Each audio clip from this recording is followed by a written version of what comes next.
Did anybody see the Super Bowl? It was every single commercial break. There was nothing but AI ads. Well, I'm sick of it. the AI ads. I mean, it's a money sink, for God's sake. Well, that's the whole thing. That's the point.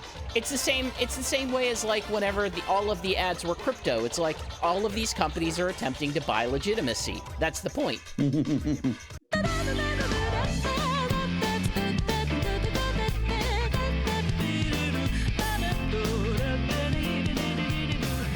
Hello, everyone, and welcome to episode 145 of the Sonic Talk podcast.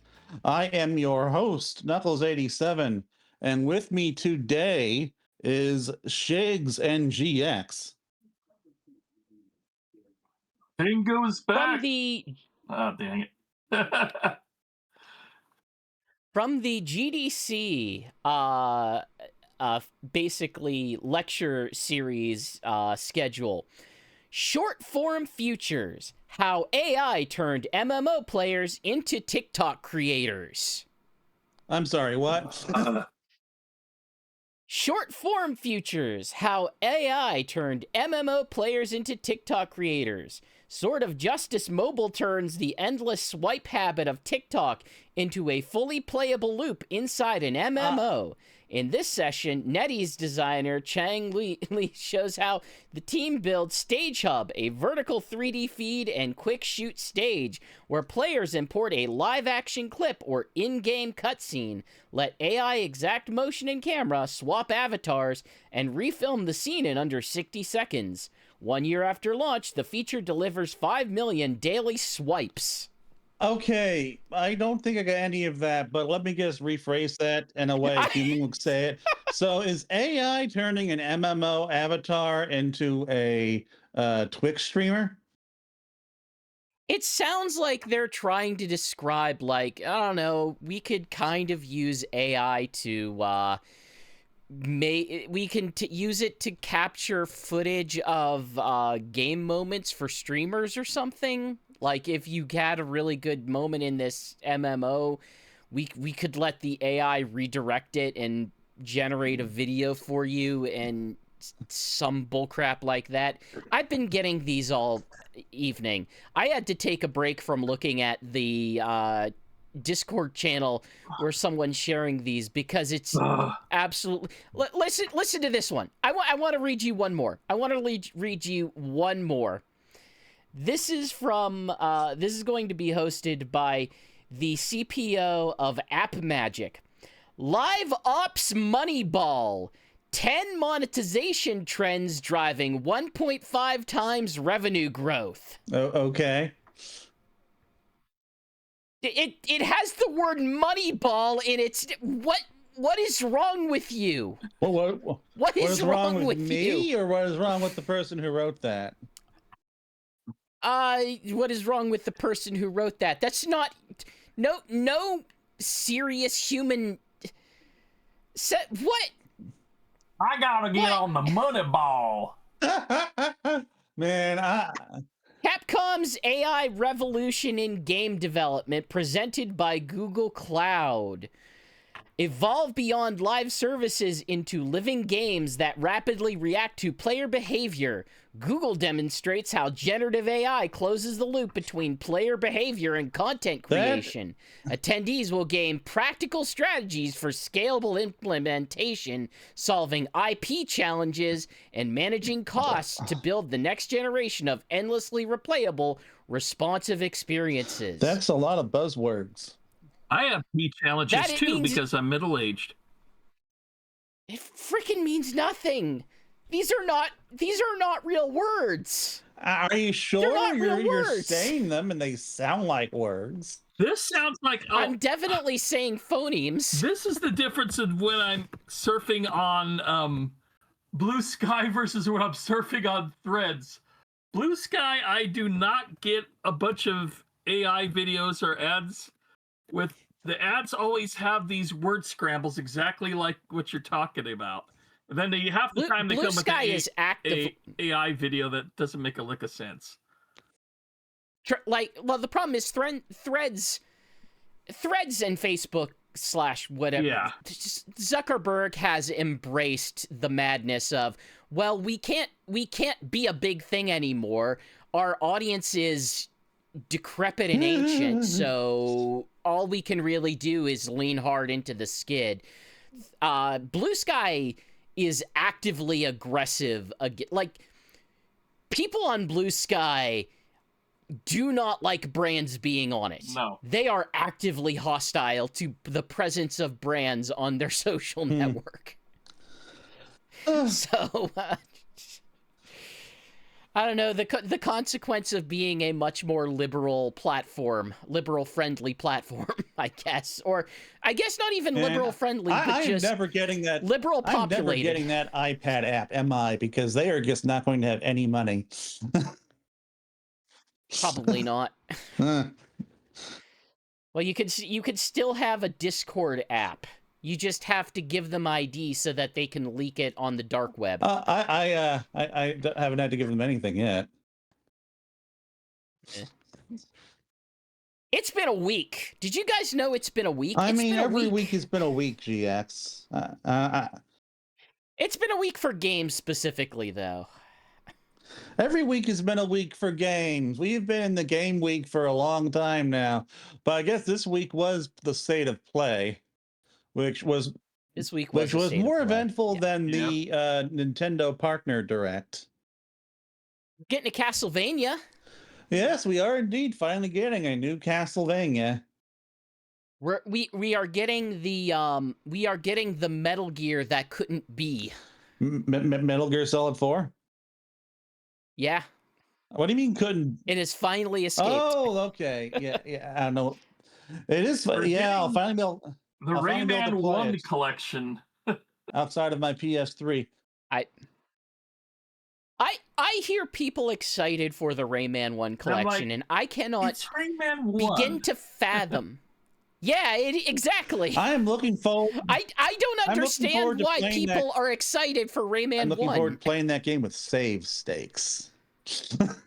It will still be miserable with save states, I promise you this. No, it won't. That sounds like someone who hasn't played enough Rayman 1. Well, I've never gotten past the first few levels on my Saturn or my GBA, but with save stakes... Yeah, no kidding. With save stakes, I will.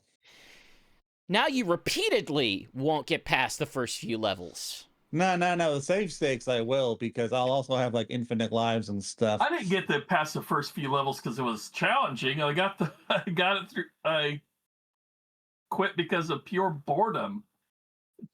I don't think that game's very good. I don't know why anybody's excited for it. It's pretty and it sounds nice, but it's not a very entertaining game. Well, speaking of being pretty and sounding nice, I have to talk about some games that I have actually been playing, instead of games that I have not played in a very long time or ever and are too difficult for me or something. So I'm going to go ahead and start this off after calling myself pretty and sounding nice, by talking about how I finally beat a video game.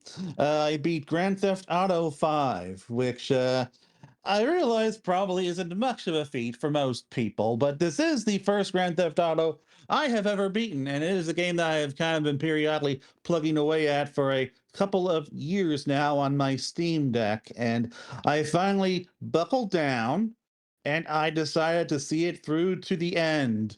After I cheated on the stock market a lot because one of my characters was a bit poor.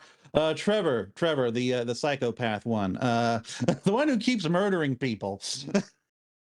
But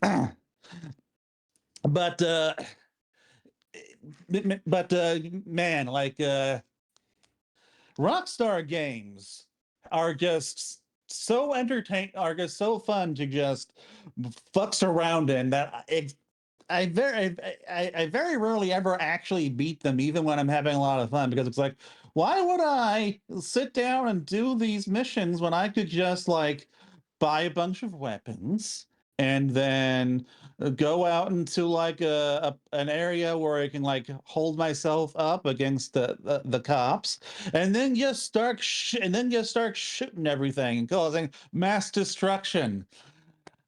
which I did indeed. I mean, you're basically describing my Tears of the Kingdom How experience. do The you problem cause with finishing that game is just you get too distracted having fun doing everything else. I assume that for you, getting distracted is, oh, I've got to build these things instead of I've got to massacre all of these people, and then I've got to massacre all of the cops. I got to see how many I got to see how many helicopters I can take down, and with what kinds of weapons. And sometimes I guess like to like use the chain gun because like you can like shoot the individual cops in the helicopter and they'll like fall to their deaths, or like you can just shoot the pilot and then the whole helicopter just kind of slowly floats to the ground and then blows up. I don't know, like blowing up helicopters is the best in this. With the chain gun specifically. I don't think we were doing that in Tears of the Kingdom. But anyway, as fun as the rampages are, the storyline is also pretty fun because it's a storyline all about like it covers three different protagonists in three different times in their life. Like Michael is this guy who like retired from the game from the crime game 10 years ago and is forced back in. Trevor is this really violent, deeply unwell man who never stopped doing the crime. Um, and but Oh yeah, I remember Trevor being real messed up. yes, and kind of is one of the elements that sort of drags Michael back into that world. Although but there are other exciting things I forget. Then there's Franklin, who's the young one who is kind of coming up in the world, and so like this is kind of his origin story as a criminal. Um, and just kind of seeing all that through to the end was a lot of fun, especially since at the end of the game, this is about me beating it, so obviously I'm going to be talking about the ending. At the end of the game, you do get the choice between killing either Michael or Trevor. And initially, before I knew that there was a third option, my plan was always to kill Trevor because, like I keep saying, he is a very violent, deeply unwell man. If I gotta kill someone, I'm gonna kill the guy who keeps murdering people in the story and also doesn't have a family. um, but it gave me a third option where I could just team up with both of them and take out the FIB and a bunch of criminals and just take all of our bad guys. And I got to do that, and it was fun. um, but before I did that, but before I did that, like I did play the stock market for a bit because this game does like have an internet that I barely touched for most of my playthrough. But like I said, one of my guys, in this case it was Trevor, was kind of poor. I wanted him to like have a bunch of money so that I could more easily afford weapons and buy some buy some things with him. And so, like, I just spent a bit of time just sort of playing the stock market. I would buy a whole bunch of stocks somewhere and wait for it to go up because I get having him go back to sleep, go back to sleep, go back to sleep while I'm like doing other things. And eventually, I got him from like a 90,000 to 700,000. Um, but it is kind of fascinating just how many like little systems and stuff there are in GTA 5 that you can just completely ignore, but have a surprising amount of depth and kind of make the whole world feel more alive. And a part of me kind of wishes I had more patience for all of that. But that's just not why I play the game. Um, so yeah. So another game that I did finally beat all of it instead of years, it was decades, was Ratchet and Clank 1. Ratchet and Clank is a franchise that I have played sporadically since the PS2 games, like since the PS2 days. Like I bought the first game in I think 2003. I remember it was like a player's choice or something by then. So it was at least a year old.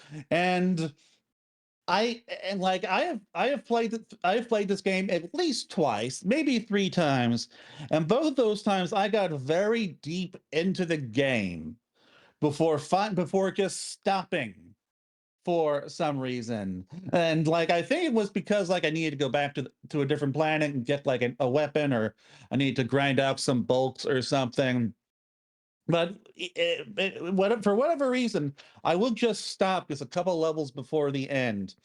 And so like I never played the other PS2 games. I did play some of the PS3 games through, but then like for the PS5 one, it felt like a game where I really would benefit from having played previous games in the franchise. And so I played a bit of that, and then I just stopped and kept meaning to just play the whole freaking thing. But because like Ratchet and Clank isn't on Steam, and I don't really use my Vita anymore, which was the last thing I played it on, like, and I didn't feel like playing through the first game again from scratch, and so I just didn't touch Ratchet and Clank for years until like a couple days ago, where I was like, oh, you know what? I'm going to just I have the ROM on my Steam Deck. I'm just going to plow through this game as quickly as possible. I've got some spare time, and I'm just going to get it over with. And I did, and it was fun. But my God, can it also be frustrating? Like Ratchet and Clank, the weapons are very cool. Like they're pretty versatile. You've got your rocket launcher, your like machine gun, beam that like can turn smaller enemies into chickens, or suck them up into a vacuum cleaner and then launch them as rockets. But the issue is the game has almost no checkpoints. Like, if you die at any point throughout the level, including just falling into a pit, you will start at the beginning of that goddamn level. And and as I went deeper into the game, that became a bigger and bigger issue. Because like I would spend like 10 minutes, get most of the way through the level, then I would just accidentally slip off the side of a platform into a hole, and then I'm back at the beginning of the goddamn stage. Well, the way that they would tend to handle that, and I'm not saying that this is a acceptable solution, but the way that they generally did was the game tends to the paths in the game tend to loop around each other a lot. As like if you complete a task, that task usually opens up easy access back to the opening area so that you can then continue on to a different Well, path. no, in the first game, you have you have multiple paths that you take, but each of those paths has one destination. Like it is a straight linear shot to the end, and when you die, you do not get any of the ammo back that you used. And all of the bolt crates that you broke are just gone. And so you've got to rebuy all of your ammo. All of the enemies respawn, so you have to kill all of them again. And so it's like you're just redoing the entire section of the level again, and you only get like a quick path back to the end, like once you get through all of that. And then like sometimes from the end of that you will then be able to go down another path, but like is again a very long section of gameplay. And only a few levels even did that. Like I know that the level with the turret did that, where you could at least take a quick path back to the city center, where you had to kill a whole bunch of enemies and then get to the turret. But for the most part, you just had to go through the entire section again. And thankfully, from what I've played of the sequel Deadlock has like legitimate mid-level checkpoints. Oh, Deadlock's a very different Yeah, game. very different game. Better game. I had a question for you though, real quick. You are asking for a fight there, sir. I had a question though, real quick. Are you playing the original PS2 version or the remake? I played the PS2 version. Okay. The remake I did also Back when play Ratchet had a personality, basically, instead of being kind of a goody two shoes that he is in the current. I mean, I guess series. the storyline in the first game is kind of barren, honestly. Like, Yeah, I mean, he had a little bit more of an attitude to him than he does nowadays. he did, but by the end, he was, a proper hero, and I'm guessing that's where he's going to be from then on. But Deadlock, I'm having a much better time with so far. Apparently, GX disagrees with it being a better game. We're talking about the weird one where it's an arena shooter, aren't we? Ratchet Deadlock. Unless maybe I'm talking about the wrong game. I'm talking about the direct sequel. Yeah, no, that's They geez, don't I use don't even remember numbers, the and names so of them. I tend to forget which one is which. Ratchet Up Your Clank Arsenal 2 is the second one? Going Commando, I believe. I believe that one's called Going Commando. Okay. Going Commando. Okay. Yes, all right. Going Commando is a much better game. Deadlocked is the one where it is just Ratchet without Clank, and it's all this sort of arena style fights. Oh, that's why I never downloaded that one until now. I did put it on my Steam Deck a little while ago. But okay, so let me just say, Going Commando is a much better game because that has proper checkpoints in the middle of levels. I am a little surprised that the Ratchet got taken to a completely different galaxy in this one, because like Captain Quark is nowhere to be seen. I know we eventually see him again, but I'm really looking forward to getting through that and Up Your Arsenal. I might skip Deadlock because I don't think these things have that much continuity. So I'm guessing I can just skip that one. Yeah, really no. Yeah, I can go Up Your Arsenal and then. But yeah, I'm going to be playing through all these over the next few months. I would say the only ones that really have continuity is like you could do 1, 2, and 3, and then you could do the 3 core. It's like what 2 core PlayStation 3 ones with Quest for Booty in the middle of them. Quest for Booty is kind of a spin-off. It's a very short one. There's a Crack in Time. I have a copy of Crack in Time because I actually got to go to the Insomniac. The other Ratchet and Clank games I have beaten. The other Ratchet and Clank games I have beaten are Tools of Destruction and Quest for Booty. I did play through a decent chunk of Crack in Time, but I don't remember if I beat it. I think that's the one where the other Lombaxes show up, right? I think it's Ratchet's father, at least. No, there have no Lombaxes showing up. Lombaxes are pretty rare. Okay, but his father shows up. Yeah, his father does. Okay, yeah, I never beat that one, but I got pretty far. Okay.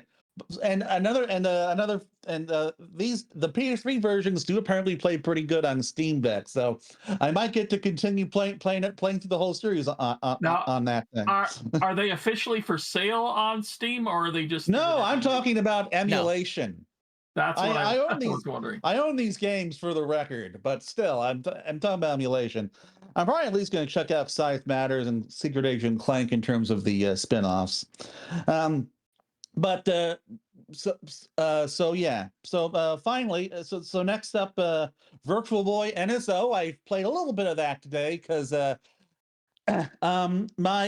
ordered a plastic headset off of Amazon because I just don't want to deal with the cardboard thing, and I'm not paying $100 for a fake Virtual Boy case. Like at the very least, like this. I think we both have experience. I was gonna say, I think we both have experience with the original Virtual Boy, and it's not a comfortable system to wear. I mean, I don't know. I didn't have. It's also not a good system. Hey, you shut up. It has or a good. It has fun game. I mean, when I originally owned it, I owned it because it was on clearance, and I got pretty much the entire library on clearance. And then I stupidly sold it, turned around and sold it when I could have saved it and made a ton of money. But that's before the collector's market came around. Did you ever get Waterworld? I don't know. I don't remember. Well, in any case, I do have a decent amount of experience with mine. Although I had almost the entire library, so I haven't had a chance to sit down and play it since they got it fixed about a couple years ago. But I really have been wanting to go back to it, and that is one reason why I did want to at least try this out. I mostly played about 20 minutes of Red Alarm earlier today. I will say that the headset I got on Amazon It's decent. Like it does the job, but because you just stick the Switch 2 directly into it and then strap it to your face, it is heavy and it presses down on my nose a bit and like does obstruct my breathing ever so slightly. um, Not to the point where I'm suffocating or anything, obviously, but it's just modestly uncomfortable. Look, look, you are playing the Virtual Boy. Part of that experience is experiencing pain. Honestly, like I never had that much pain playing my original Virtual Boy. Like the worst thing about it was that, like, if I play it for too long, I might get a little backache because I'm bending down and staring into it. Um, but so the VR goggles I got do work pretty well. The game comes in nice and clear. I'm genuinely kind of surprised how accurate it looks to the original Virtual Boy. I don't really know like what the resolution technically is, but it does look good. It's a good representation of the actual hardware, I think. Well, the weird thing about the resolution, it's something along the lines of like 200 and change by 300 and change per eye. But the way that the Virtual Boy actually renders is that it's just a single line of pixels that a mirror kind of rapidly flaps back and forth Huh. to create the illusion of a full screen. Now, I will say that like I'm not like getting a sense of depth from these games yet. That might just be my eyes, or that might be the I don't know, the goggles. But I can see it, but it just looks kind of 2D to me, which is a little disappointing. Um, but so I played Red Alarm, and it's a fun little arcade shooter. It's completely in wireframe, which like honestly, like given that, I do feel like it pulls off a 3D like effect pretty convincingly. Like whenever I play wireframe, I'm a little afraid that it might look a little incomprehensible to me, but this all looks very comprehensible. And like one of the first kind of sub bosses you encounter is like this big face that shoots things at you, and you gotta shoot it until it dies, and you can fly through it and get to the real boss.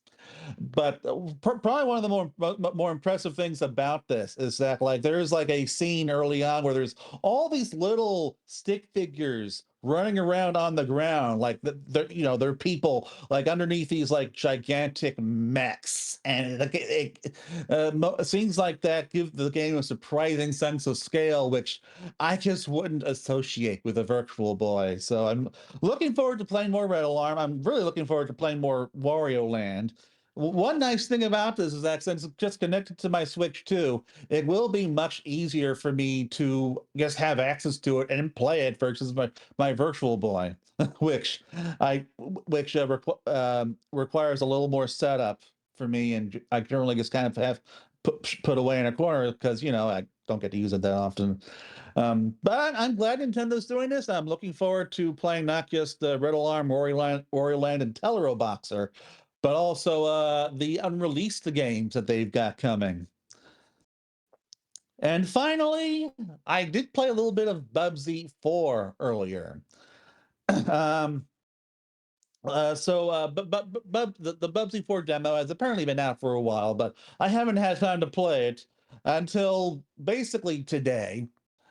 And from what little I've been able to play, I will say this: it feels like a game that isn't just interested in cashing in on the meme of Bubsy. Like he does still say what could possibly go wrong at some point. They take a moment to make fun of that kind of being his catchphrase, but I rather liked how they did it. Because apparently it's a compulsion. um Although he's only done it once so far, so I'm guessing he's getting over it.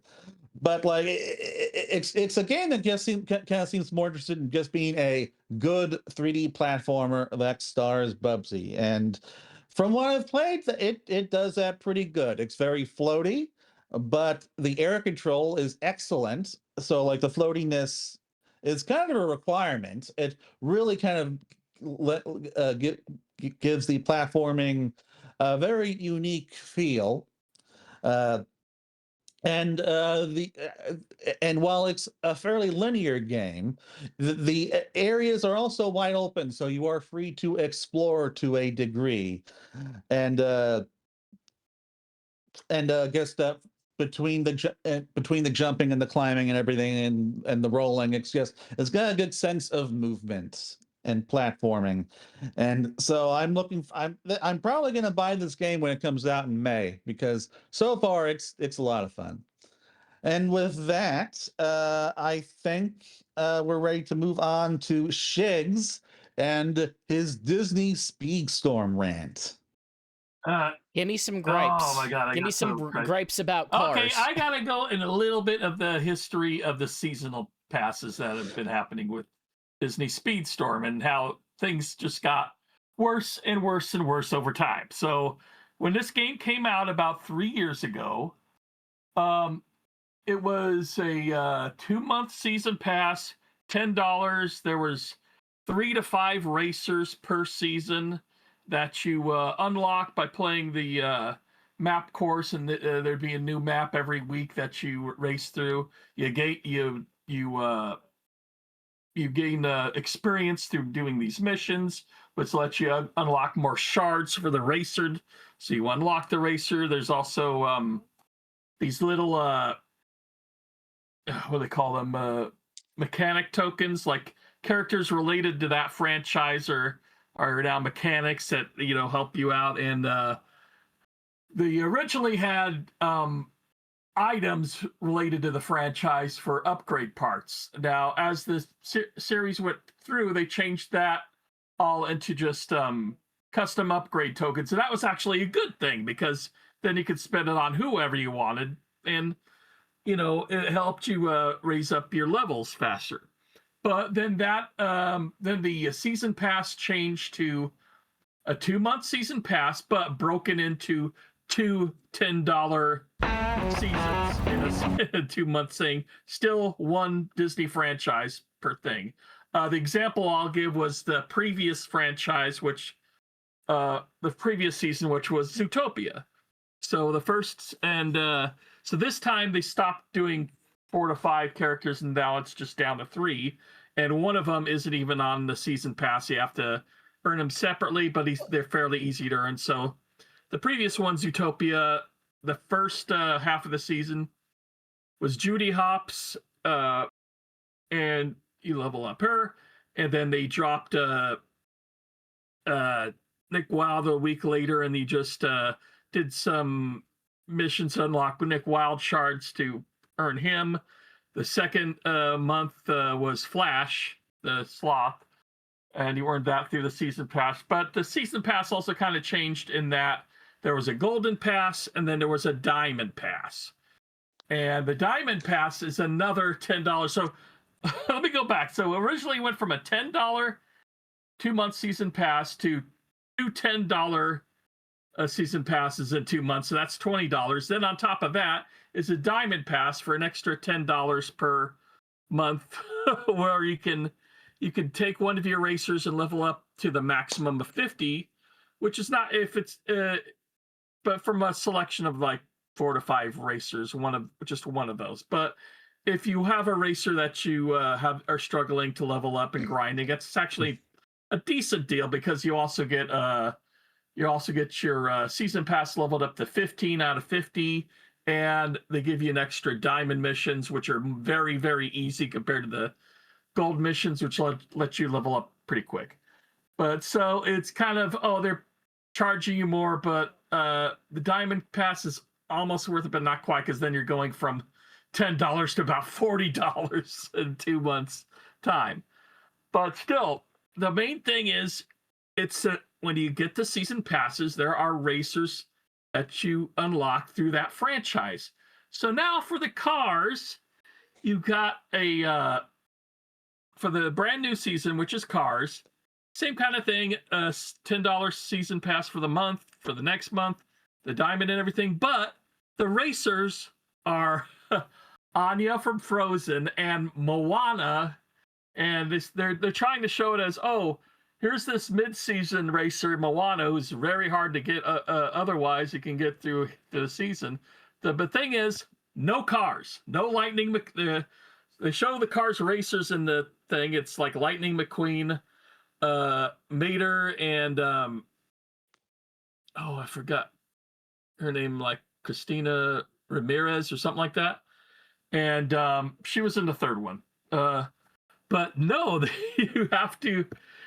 They're not in the season pass thing to unlock. Their track is, but their track is automatically unlocked whether you buy a season pass or not. They can't really do anything about that because it's kind of part of the base game. Whenever a new season comes out, the track unlocks, so they can't do anything but not charge you for that.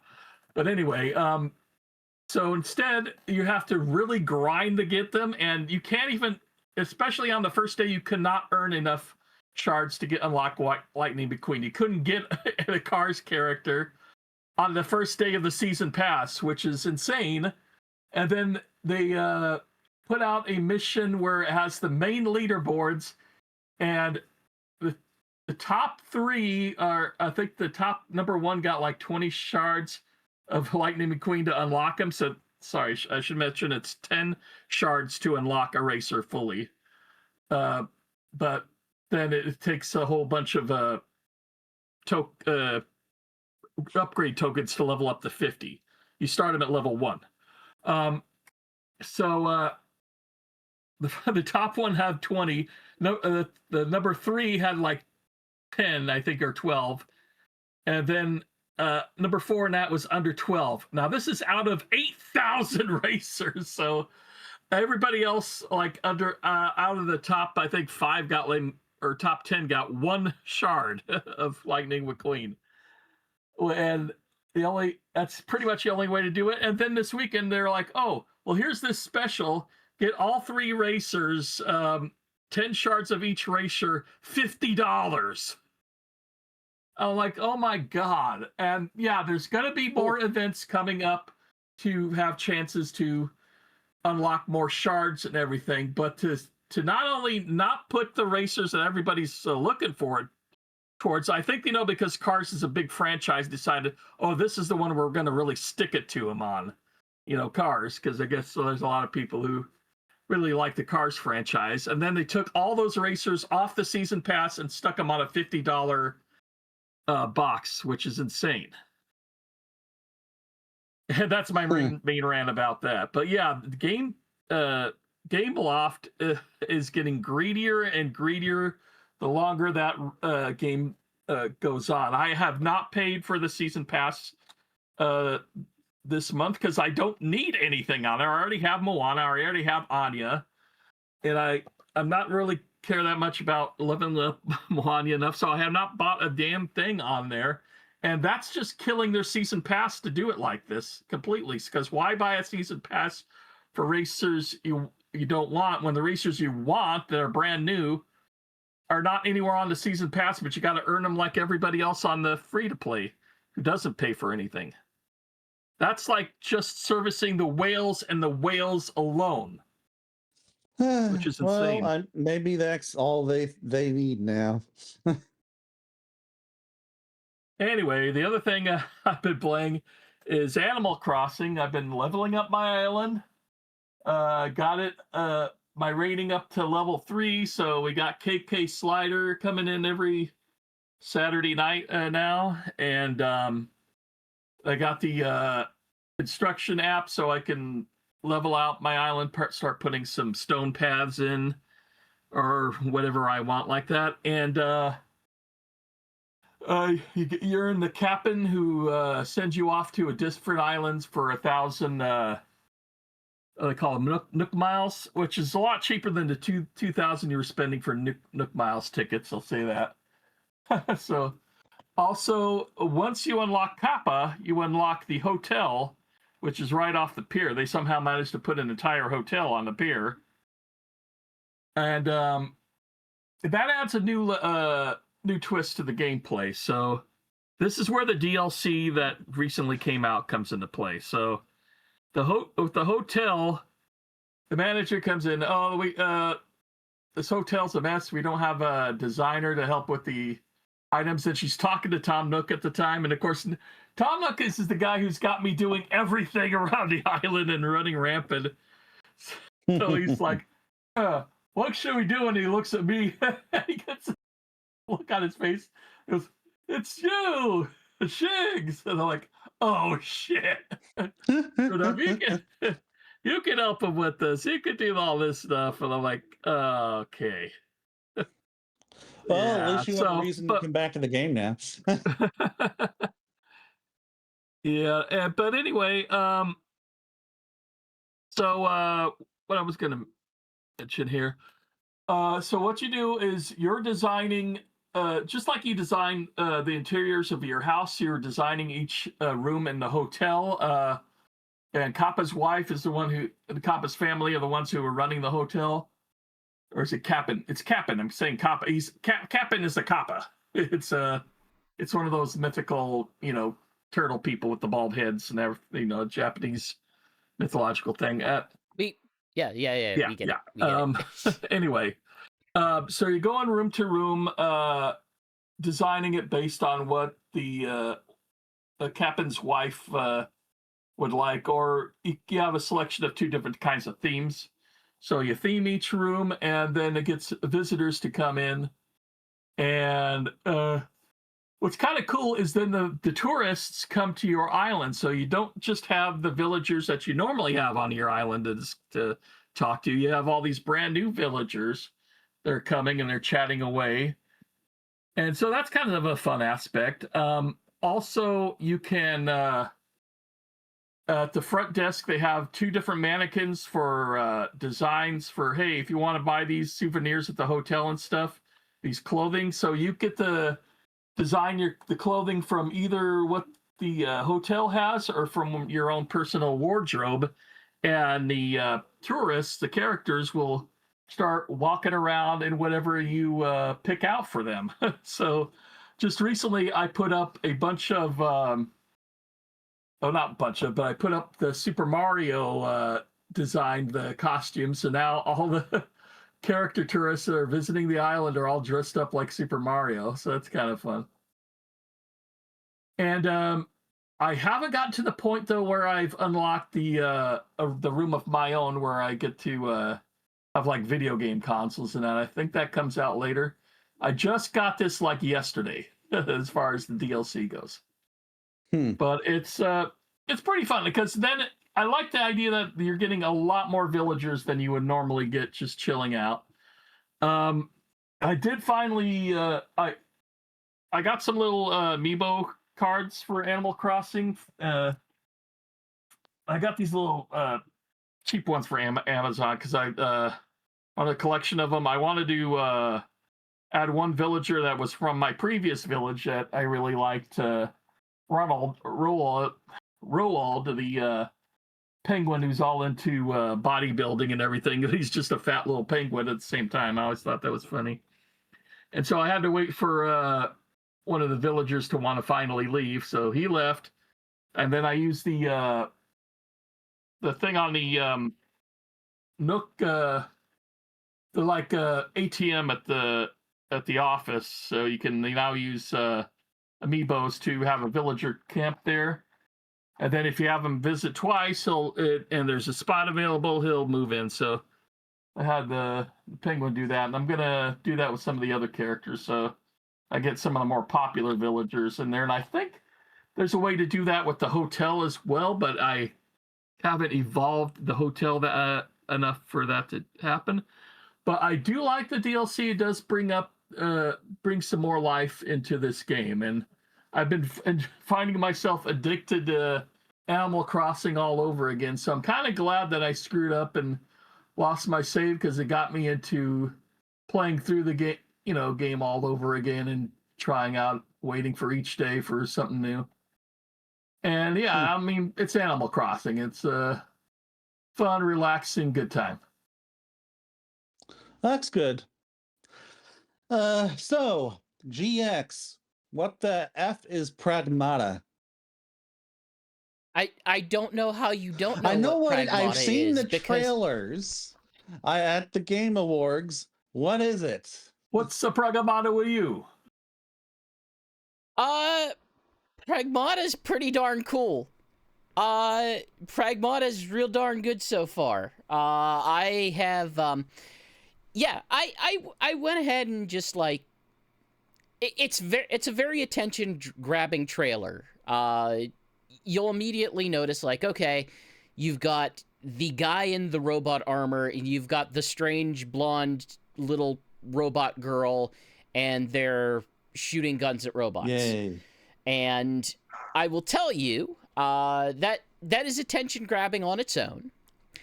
But what the game actually is this weird patting your head, rubbing your stomach, shooter-ish?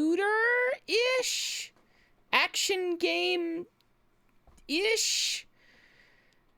So the premise is you are stuck on this sort of dead spaceship where it's sort of believed that, like, hey, an AI decided to kill everyone aboard. You're one of the last survivors. You have this robot girl with you, and your gun can't really do damage against the AI's various sentries, which are trying to eliminate you. You can, like, do piddly little damage.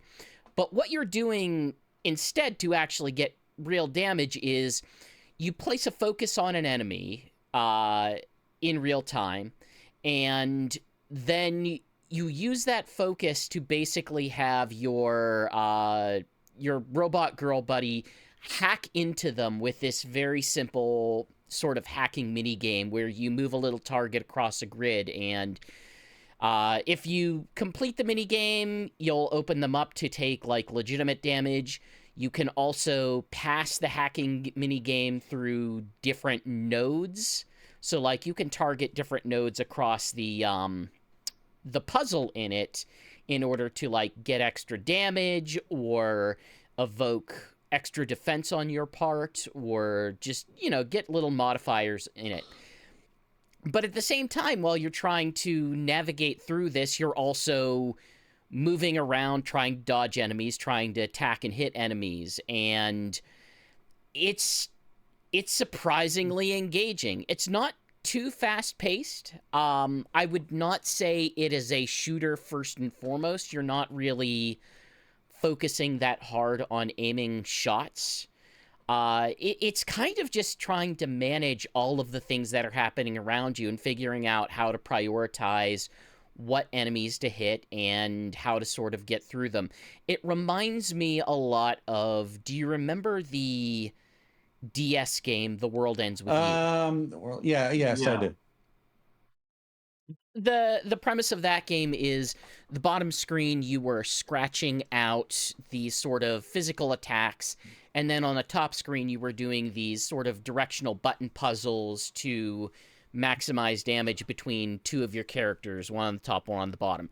It's a lot like that. It's a lot trying to sort of figure out how you can position yourself to be able to solve one puzzle so that you can complete the actual combat tasks in front of you, and knowing whenever you have to kind of bail or dodge or move yourself out of the way to basically make sure that you're not taking damage as well. Because, like, if you're too focused on one enemy, another lumbering robot coming towards you is going to still be a threat. So you kind of have to know whenever to give up a hack, move yourself out of the way, and then initiate again to actually perform damage. It has like a couple guns that you will pick up and use across, like, that have different ranges and effects that are good for, like, okay, one of them I got early on was this sort of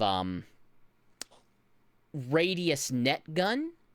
So what I could do is it will shoot a sphere out that will do damage to anything in the sphere and sort of lock it in place. So that put me in a good position where if I could get one of them opened up to take damage, shoot it with a sphere, and then immediately target the one nearby it in order to hack it and open that up, that at least builds my efficiency on taking down some of the enemies.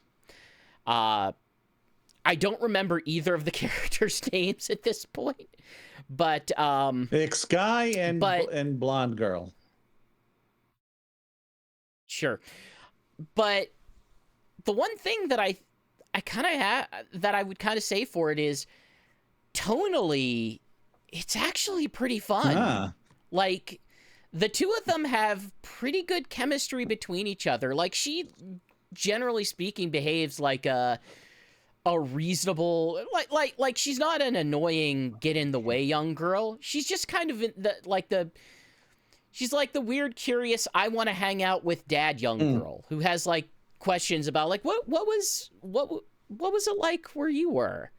I think one of the more noteworthy exchanges is you can read one of the various notes around the space station that you're trying to escape from that kind of talks about like, we're up here and like it's getting kind of lonely here, and like her response to that is like, are you lonely?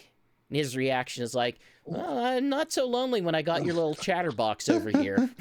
It's very cute. It's not irritating to me. I find it very endearing, and it's the kind. This is a game I really am interested in trying out the full thing whenever it comes out. I really hope it lands because the concept behind it is really interesting as a 3D action game. I think this is something that's worth keeping an eye on. And like the demo's like 25-30 minutes, you can get through it pretty quick. It can be difficult to really grasp what it's going for the first time through, but once it clicks, it is surprisingly engaging. So, like, I really like it. So what are the chances of this being a secret Mega Man game, like Shadow Labyrinth was a secret Pac-Man game? 0. This is okay. No. Don't look, man. Don't try to make this new IP into like, well, we need it to be attached to the old thing. Like, no, it's just a good game. Anyway, they just made a good game. I really should check it out, the demo, because like do it's demos on everything at this point. They've been like teasing this thing for years, and it's like I have had no idea what the hell they're actually doing beyond the fact I knew that there was like some shooting in it. Yeah, give it a shot. It's really cool. It is. Do not approach it as a shooter. Kind of just approach it more as a 3D action game where shooting is involved. And I think that's a more reasonable way to kind of approach what it's trying to do. So you've also been doing some Mario and Sonic, apparently. Yeah, I'll talk about this quick. We're approaching a long time, so. To get some footage, I went back to the Mario and Sonic at the Olympic Games, the first two. The original Beijing 2008? 2008? Yeah, 2008. And then the Winter Olympics in Vancouver 2010. And I had sort of vague memories of these two, and I am happy to report that all of my vague memories were basically validated. The very first Mario and Sonic game is bad. It's a bad game. I thought it was fine. No, it sucks. Like, it sucks big time. Like, it sucks for the obvious problems. The very first one was the Summer Olympics, and the way that they focused on the Summer Olympics and the way they decided to represent it was it's a lot of track and field. And track and field isn't fun. Like, just as an action, it's not really a fun act to run. Like, there's no strategy, there's no thought to it. It's just an action. And we celebrate, like, hey, someone's able to do this as fast as possible, but generally speaking, all they're doing is being in a lane. And the way that they decide to represent it is, I don't know, shake the hell out of the Wii remote. And did you shake it the fastest? Oh, you won. Great. There's a few other track and field events that are like high jump or pole vaulting, which kind of amount to a little bit of timing and sort of this vaguely controlled shake it hard enough, but don't shake it too hard because then that'll be bad. But the Wii remotes were just not designed for that level of nuance. They're not good enough for that. That's why we eventually got the Wii remote or the Wii Motion Oh Plus. God, yes. Red Steel 2. That keeps the good. and ultimately, like, that's kind of the thing. Is like, it's a game that doesn't really have a good way to interpret the motions that it wants you to do, and it doesn't really give you significant enough feedback to know. So you kind of wind up with this game where half of it is just shake the hell out of the remote, and the other half is, I don't know, I guess kind of try to work with its motion controls if you can. I think there was some like arrow shooting and stuff. Archery is probably one of the better, but at the same time, you're also really reliant on the motion sensing in the nunchuck controller, which is not good. It's very not good. The motion controller in the nunchuck was never good. Mm-hmm. It was never good in Zelda. It was never good anywhere. It's bad motion control in there. You don't want to use it. The shooting is, like, fine, but it really feels like they need some, jitter smoothing, like, in their cursor movement. Like, I think if I understand correct, like, you can tell in old Wii games which developers actually put in effort and which ones didn't, because my understanding is the old Nintendo Wii dev kits did not come with inherent cursor smoothing. So developers like Nintendo, making, say, a Metroid game over with Retro, specifically had to develop their own cursor smoothing algorithms to make it so that it wouldn't jitter all over the place. Mario and Sonic is kind of a jitter all over the place one. They did not implement a good cursor smoothing algorithm to, really, fix the issues with, like, well, everyone's going to shake slightly. It's going to interpret it weird because it's across the room and it's just looking at two freaking dots of IR. So yeah, it's not a good game. You also did play the sequel, though, and that was in London, I think. Well, no, Winter Olympics. No, that was the Vancouver, the winter one. And my memories of that one were like, hey, it was a Wii game, but just based purely on the types of sports that they have you do. My memories were like, yeah, I remember it being pretty all right. I remember it being sort of vaguely recommendable, and again, absolutely validated. Hey, guess what? The one game that is predominantly races where you get to steer, turns out that's pretty decent. Turns out steering in a racing game is actually pretty good functionality. Yeah, it's overrated. But yeah, hey, if you want to go and play frickin' Beijing 2006, play to your heart's content, my dude. But yeah, a lot of it is still predominantly motion controlled. They want you to, like, hold the Wii remote up straight and steer left and right and then push it forward to move forward. And, like, yeah, by today's standards, that's not particularly good controls. Like, if the current Olympic game, if the 2020 Olympic Games was still asking you to do that, it would be pretty agitating. But in that era, in the 2010s of Wii, like, it's still among the better minigame collections.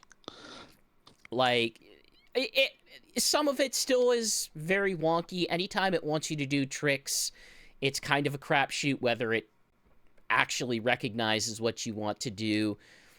But by and large, like, it's at least tolerable enough. There are at least better mini games in there that are a little bit more fun to play and go through. Like, they leaned way harder into the dream events, including a lot of things that just simply aren't Olympic events. Things like this sort of hang glider shooting event where you just continuously toss green Koopa shells to defeat Eggman flappers in the sky and maybe take down other characters. There's like a snowball event. They put hockey in it. Well, The hockey's not amazing, but like as a real simple arcade hockey, it can be pretty these fun. did get better the more they leaned on the dream events. The dream events, but then also like actual sports and not like not running. Not like the weird. They should have done instead of not track like and track field, and they field should have done events. Sonic R. So, I mean, they had one dream event in the original that was like a lapped race. It still wasn't very good. So, moving on to the actual news of the past few weeks. Might as well start with what I have, of course, listed here for first in the show notes: the Chaotix case files. I think we can all agree that this was probably one of the bigger things that has happened recently. Specifically, we had the debut of Tangle and Whisper's voice actresses. We were speculating of how they could like potentially cast, like, the existing Sonic cast and just say, okay, you're also doing these other voices. But no, they got brand new people. Ashlyn Madden, who is voicing Tangle, and Anaris King who is voicing Whisper. And they were both quite good in the Chaotix case files. Yeah, I think I mean, Whisper's a little bit of an easier, thing, just because you get a female actress who can whisper. I'm not trying to diss that person or everything. She did a great job. Well, She did a fantastic job. I would say, I will say so, the person who did Tangle, spot on, perfect, no notes. I love her exuberance. Her voice matched how I found her voice when I was, reading the comics. Absolutely loved it. has very Owl House vibes. Yeah, I'll be honest. I thought they were both perfect. They're both perfect. The Chaotix case files has had very good voice direction by Sonic standards. Most Sonic game standards. I mean, like, most of these people have never sounded this good before. Vector has never sounded this good before. So, like, one nice thing about all this go on. They have a script to work with that actually complements things, as opposed to Sonic Frontiers or Sonic Forces. Hey, you can have a good script and still have terrible voice direction. But I guess the one nice thing about them debuting in this project is that it really has kind of allowed them to start with their best foot forward. And like, as near as I can tell, like, it's been near universal in terms of praise, which I think that's kind of been true for the Chaotix case files in general. So episode 3 was just a really fun romp of the Chaotix teaming up with Tangle and Whisper to try to protect the other astrophasic lens. I don't know if I'm saying the right word there. From the Crook. And I think episode 4 was all about us finding out that us getting an idea of who the bad guy was, which in a very, very good Espion Rouge scene, we found out that the villain is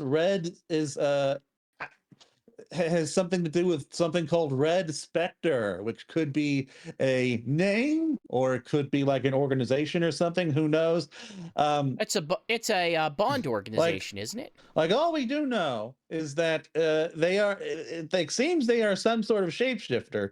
And one theory I've seen floating around online is that it could be Infinite, who is not a shapeshifter himself, but can create other beings and like have them do things via the Phantom Ruby. And so like that could, instead of it being a shapeshifter, it could literally be something like that. I hope not. That would suck. Unless Infinite's good now, who knows? But in any case, That would be even That'd be worse. much worse. That would be the most tacky writing ever. no, Infinite being good now wouldn't be worse. Yes, it would. No, I mean, What are you talking about? I mean a good character now, not a good person. I don't know if he's capable of that. He's got to be capable of that. Any character can be weak. capable of that. But in any case, so like, what are our thoughts on episode 3? I admit it's been a little bit since I listened to that one, so my memory on that's a bit fuzzier. So if anyone else could like start us out on that one, that'd be good. Kind of get my brain jogged. Good story overall. I thought Colleen's performance as Charmy improved on this one. I thought she did a much better job than the first two. I think she's starting to get into the role a bit more than she was before. I guess an important thing to note is that like there has not been a whole lot of opportunities for her to voice Charmy until now. Yeah. Well, yeah. Charmy has functionally not been a significant character until I would say like CrossWorlds. CrossWorlds has kind of reintroduced the character as a character. Like, I'm trying to think if Charmy was even a character in the 2020 Olympics. Was he even like in he Forces? was there, but like I think he was in Generations. not that and and he was technically in Colors DS, but that wasn't voice acted. So man, this like might be the first time they've done any serious voice work with Charmy, like CrossWorlds in this. I don't know, but she's the MVP of voice actresses right now in this series because of how many things that, like, Smith may be doing that, but she's got the two characters that she has, including a significant role in this. She's got the movie role, like, and she's the lead of the whole Tales Tube as well. So, like, they're keeping her quite busy with this franchise. But I do remember the interactions between Tang Whisper and the Chaotix being quite fun as they try to coordinate a security of the astrophasic lens with Charmy's walkie-talkies, and then he forgot to put the batteries in, which is how that whole thing went wrong. So does anyone else have anything to say about the plot for 3? Because, like I said, my brain is I'm not remembering it too well. If not, we'll just move on. It's an amusing arc for them that it's basically the series is basically about SBO and Charmy being very self-conscious about what they actually offer to the team. Yeah. Oh yeah. Charmy was in episode 3. Charmy was going to be like their supply person, and then he forgot to do the batteries. Charmy's constantly trying to figure out what his role in this whole thing is. And SPO's just having all existential crisis. Or so is SEGA. like, why do they have a child on their detective agency team? I mean, it's a children's franchise. We can just have kids doing things in that. I mean, in a logical way that makes sense. I don't need a logical way that makes sense out of my Sonic the Hedgehog spin-off podcast story. Yeah. It's fine. But it is funny that they're each having their own separate crisis. SBO is doubting his own abilities because he is clearly not the sneakier spy than Rouge, and Charmy just can't figure out, like, okay, what's my role here? What is my role here? I could be this thing. Oh, crap, I screwed this up. I could be this thing. Well, he's the mascot, and he needs to accept that. And he can also fly, which is quite useful. And then with episode 4, in episode 4, they raided a gun base. And we got a little nod to Vector's computer room line, which I do appreciate. It does seem to indicate that he has said that a lot in universe, and it is a bit of a sore spot for him now. But he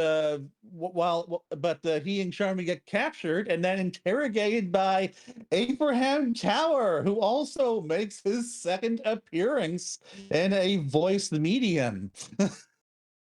is this exciting in any way? Do people care about Abraham Tower? Look, it's neat. Just let the rest of us be happy. Yeah, but I'm questioning, like, who are the rest of you? I don't know. They're on social media. Go talk to them. I try not to. That sounds like a bad experience. Oh, they're I thought we were being fine. antisocial today. No, I was just joking. I am very pro-social. And that is when we get to find out that Tori, that Professor Tori is like also working for Gunn. And she was just kind of using the Chaotix to sort of just help her recover the astrophasic lenses. And while that whole interrogation is going on, SBO has his second encounter with Rouge, and that's when he learns about the Red Spectre, which I mentioned earlier. And like, I suppose this just kind of establishes pretty firmly that even if according to, you know, forces, frontiers, whatever, that Gunn had been dispersed, or no, it was that Twitter, whatever. I'm guessing that there is now a newly formed, well-established Gunn who continues to be like a, we'll say, an antagonistic force in this world. Basically, Gunn lost their war against Dr. Eggman, and they are now in the process of rebuilding and recruiting. And I'm guessing Professor Tori is one of their newer recruits, although I don't think they've specifically established that yet. Well, I mean, it's kind of set up that, like, it's not entirely clear how honest she is and where her actual loyalties and interests lie, because she can put on a show. Yeah. Also, is she her? Is she herself? Oh, or is there a shapeshifter, you think? I mean, you certainly can't rule it out at this point. No, you cannot. And that could actually potentially lead to a big twist for all we know. Definitely not for any of the Chaotix, because I think they all have their internal voices. We know Vector isn't, and like we're pretty sure. I would doubt that SBO and Charmy would be the shapeshifter. That would be the stupidest twist, is that Vector revealed that, like, no, I'm the shapeshifter the whole time. Thanks for the water, Dr. Eggman. And at the end of episode 4, the Chaotix copter malfunctions and crashes, and I don't know. I'm guessing they'll probably encounter another Sonic character next week, because they seem to be introducing someone new each week alongside Rouge, who's kind of seems to kind of be acting as sort of like a secondary star, because she's been in most of these to a lesser capacity. I'd love to get a visual look of the Chaotix copter if they ever please do like a you know, book series about this or something. Like each of these does new DLC for CrossWorlds. Or put it in the comics just to see what it looks like. each of these does Yeah. have a little arc thing associated with it, so that is where we could potentially see it. But anyway, I've seen people speculate that next week maybe we'll get like cream and vanilla. That would be fun. Eh, I I don't think they've given you enough to chew on Oh, to they have really. not. But like the cast is only so big, and we've already seen a bunch of them, and so it's like could be Shadow, um, could conceivably be Tails, I guess. But we are starting to run out of like regular cast members. It's Maria. It'll be Maria. Oh, so they're dead. Oh no, she's back to life. Oh, okay. So when they crashed, they brought her back to life. Shadow will be very No, happy. she's a Exactly. zombie. That's how that works. Shadow will probably still be happy. I'm sure he can make that work. They're temporary dead, and it's the afterworld. There you go. Okay. So any final thoughts on these episodes? I'm kind of reserving a lot of my like real opinions for seeing how it lands. Like at the end, yeah, it's still promising. It's still a fun listen. I want to see where the story goes because there's certainly a lot of setup, and it does have the issue of like, well, we're introducing all of the characters, but you know, where is this all going? It's a mystery, so I want to see how they actually, tie it up. I do feel like we're actually seeing Vector's more competent side in these so far. Like, Oh yeah, we're finally seeing like him do actual detective work.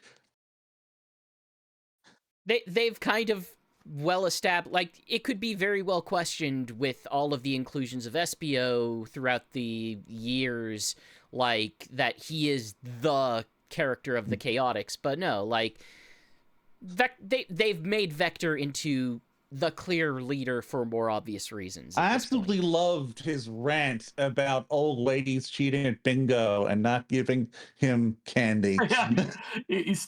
Yeah, he goes. He just went on a whole analogy. tangent Goes for into that. analogy and then turns into a massive rant for like a full minute. I do appreciate the writing in this. We really need more of this, like in the games, man. Look, if you want to hire Ian Jones Quarty to direct further things, if you want to have this particular writing staff collection make other Sonic products, other Sonic media, I would absolutely embrace it. A cartoon. A Sure, cartoon that they absolutely. can absolutely pretend is canon, but I do not care about whether or not it is canon. Give me the Chaotix animated series. I'll take that. Have Sonic be a secondary character. Yeah, in it. I'm all for that'd that. be fun. Anyway, moving on to Sonic Racing CrossWorlds news. AiAi came to CrossWorlds last week, and he certainly was AiAi in CrossWorlds with his little banana car. Um, the, they did have his festival, of course, that came alongside a sort of Year of the Horse, I think it was. Little Chinese New Year promotion, which It's the Year of the Horse, yeah. where they also like the game is on sale for 40% off. I don't know why that means we get Shadow and a Sakura jacket, but I'm sure they just had a sticker lying around and was like, okay, let's throw it in there for this. But yeah, we got a Shadow sticker, a Sakura Shadow sticker, and the game on sale, which I did finally buy it for PC. So now I can finally enjoy all of those sweet CrossWorlds mods. Yeah. So like you could play as knights in it. Yeah, sure. I can certainly play Knights on another you platform. could mod in Knights. Oh no, I don't need a mod in Knights. I can mod in Classic Knights if that exists, or I could mod in Riala, or I could mod in Surge and Surge's voice pack, because that's also a thing that exists now. Who is voicing? Surge doesn't have a voice. There is a I guess someone's voice fan-fictioning actress Surge. that has been doing Surge Okay. across various mods, and I'm hoping to report Okay. on it as relation to Saga Adventure DX mod soon. But yeah, it's like one person who's been like doing all this voice work, and she's pretty good from what I've heard. But anyway, have you guys? Okay. Do either of you guys have any chance to play some II? Yeah, I didn't. Yeah, I mean it's a new character, so be in the I didn't partake in the festival stuff at all. But I have played II. Guess what? All of the characters play the same. This is no different. Yeah. I have kind of been waiting for the banana car more than the character because number one, it looks great. Number two, it's a speed focused car, which tends to be my preferred vehicle class, and also it is very cute.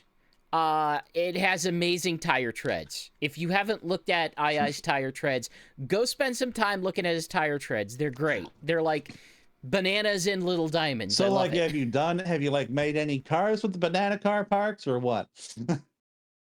Yeah, I made like I slapped it together with the Retro Future Roadster and just kind of made this 1950s cartoony looking classic black Cadillac car or something. With like with banana shape somewhere, I assume. in the front, and then the back is the is sort of the Retro Future fins, and it looks silly and stupid and cartoony, and I kind of love it. That's good.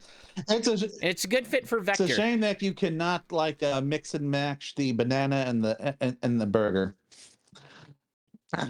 So yeah. Moving on to Mobile Corner, we are starting off with some bad news. Although expected, I think, at this point. Sonic 1 and 2 Mobile are being delisted and their support is ending, but good news, if you ever downloaded the ad supported version, it is now ad free. And if you download it anytime between now and when it gets delisted, you will just get the ad free version now. Of course, eventually will stop working with your devices or with your future devices or whatever, because it's no longer being supported. Yeah, like that's the big risk for this is like, yeah, you can get it now, but if at any point Apple or Android change the architecture enough that sort of break compatibility with the game, their lack of support means that it basically won't be playable unless you specifically downgrade to an older version of Android. Which you can do through emulation. Like there's the positive note about this is that this game has effectively been ripped open and heavy air quotes solved by the PC modding community. Oh yeah, what was it? Decompiled. It's been fully decompiled. You can play this version on your PC and I think multiple different decompilation shells. And also, hey, it's in Sonic Origins. This is the version in Sonic Origins. Yeah. Do you want it? And it's probably going to be a better experience than trying to play on the phone screen. Like, and it has Amy Rose in it too. Yeah, like these are just as good in Sonic Origins. So yeah, just play that, I guess. But like I don't know, it's a little surprising that SEGA supported this as long as they did, honestly. But yeah. A little bit, but you kind of want to see. It's just the problem is not that they are specifically dropping support for these.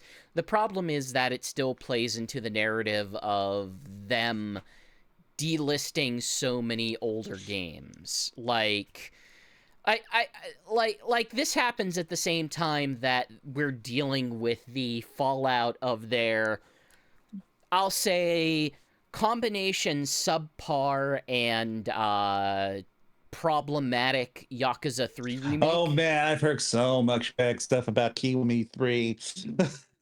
And like Yeah, those visuals look rough. and basically, hey, if you want to play the old version, the old remastered version, I don't know if it's still available You right can now, but get it's it as gonna part of a be bundle. okay. Yes, but yeah, you're gonna want to probably do that sooner rather than later. Well, no, like If you it got don't want to, delisted regularly and only made part of the bundle, like they did with Sonic Generations. gotcha.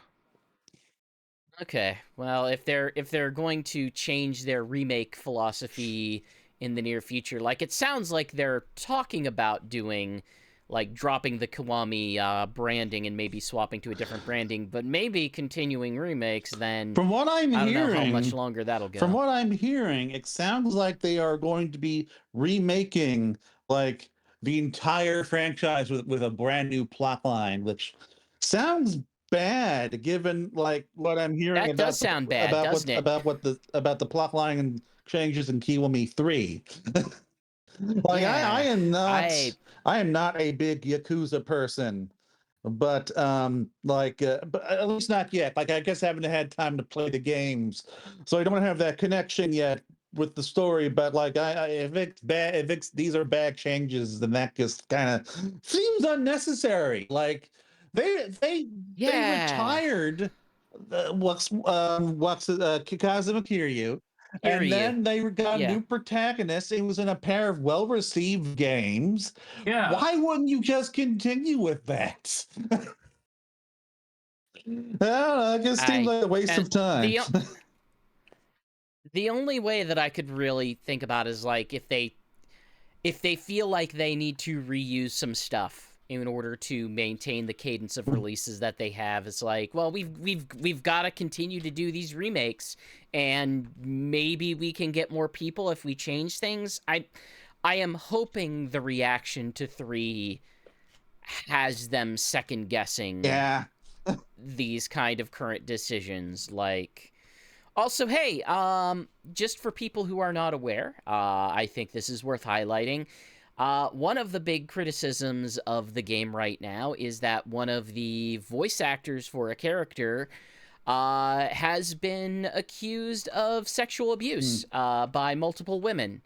I believe one of the Japanese voice actors, which really stings considering how quick they were in response to one of the other previous voice actors have basically not drug charges, but like being accused of doing cocaine at one point, I think.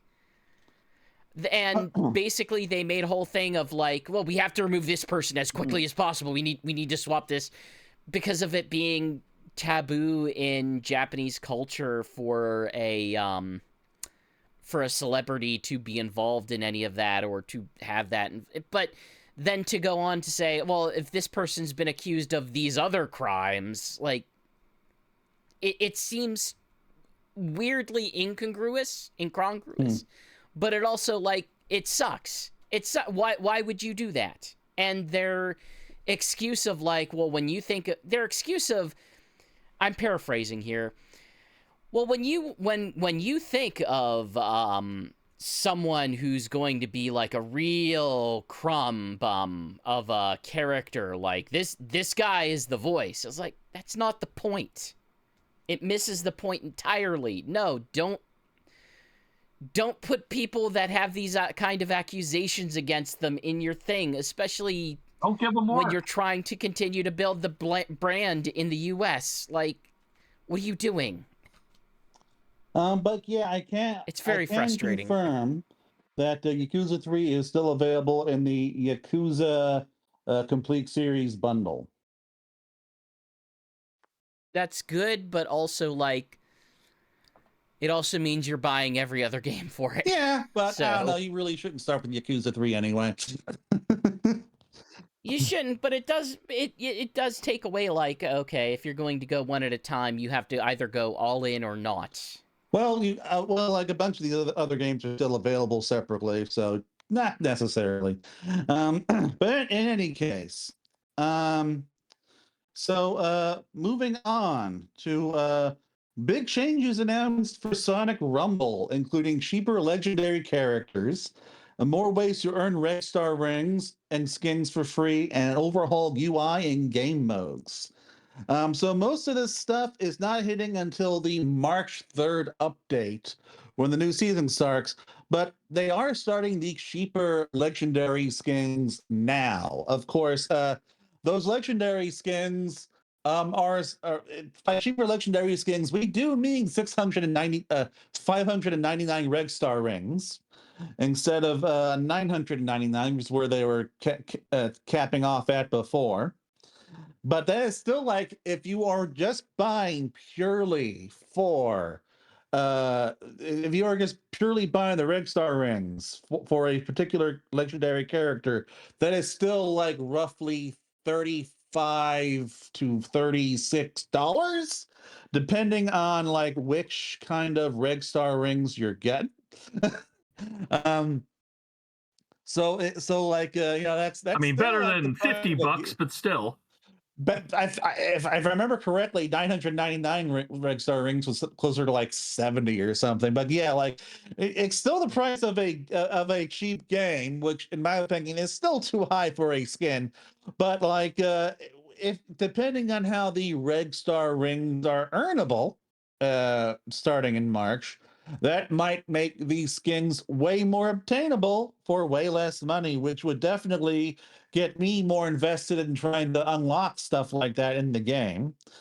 And so they also announced that characters from previous premium bundles will be coming back both in the ring shop, but also as free skins that you get via skin chunks, which there will be more way to get those skin, more ways to earn those chunks, which is good because at the moment it is very slow going.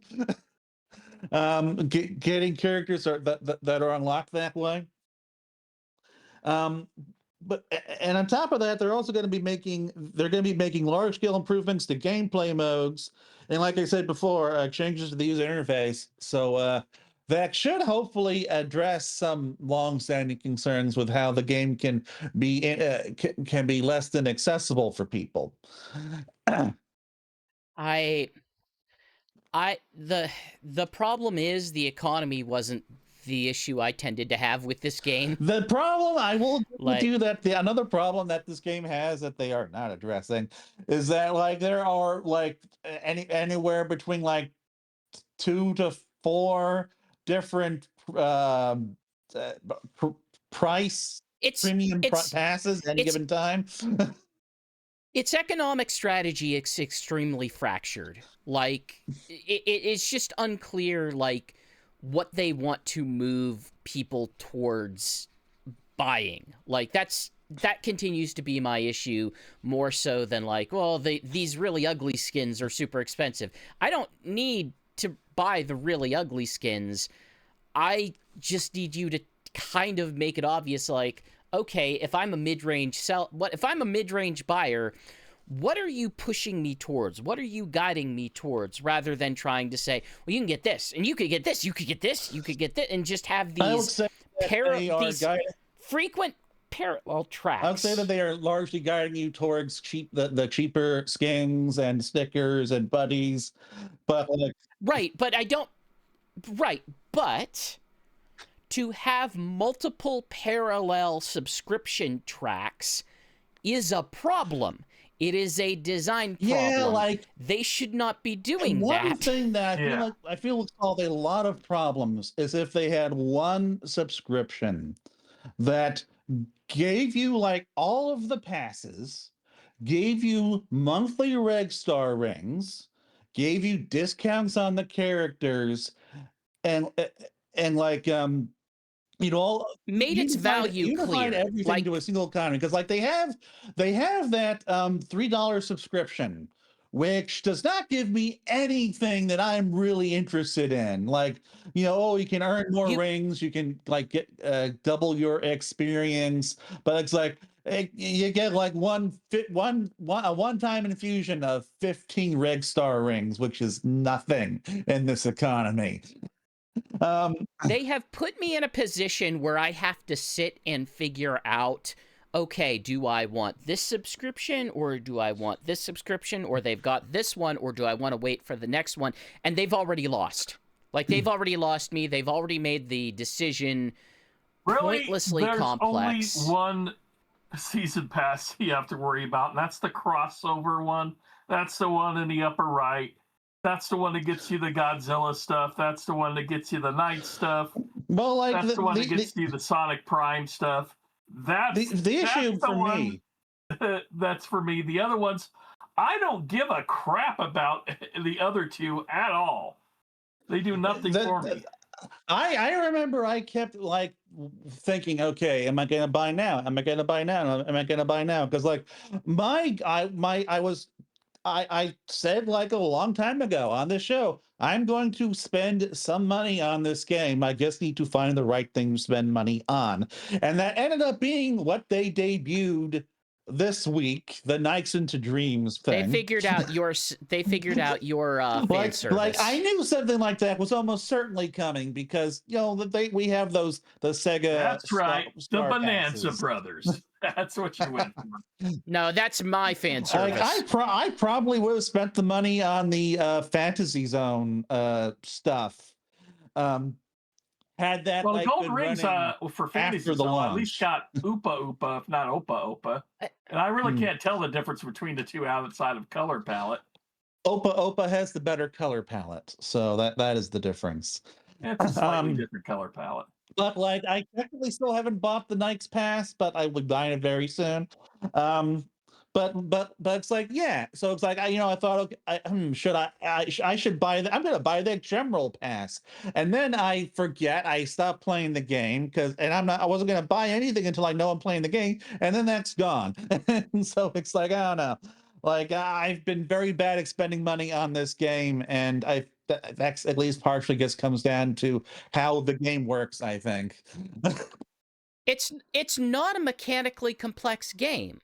Like, it's not, but any mechanical complexity comes from trying to manage all of the meta structure, trying to manage like all the weird formats and menus and reward systems, and it's like, dude, just point me to the game. Like, just point me to the game and let me play the game and have that be the game, and quit flashing all of these exclamation points at me anytime I play to be like, but you got a reward, you got to get this reward, you can't. When I understand what a Skinner box is, you can't scream Skinner box at me and expect me to react to that. but I do think that I'm going to be getting back into that game getting back into the game for a bit now. Like I'm going to have to if I'm going to unlock Nights. I do enjoy that game as far as a free to play game goes. I mean, it's a fun game, and I feel like if they just had like having one.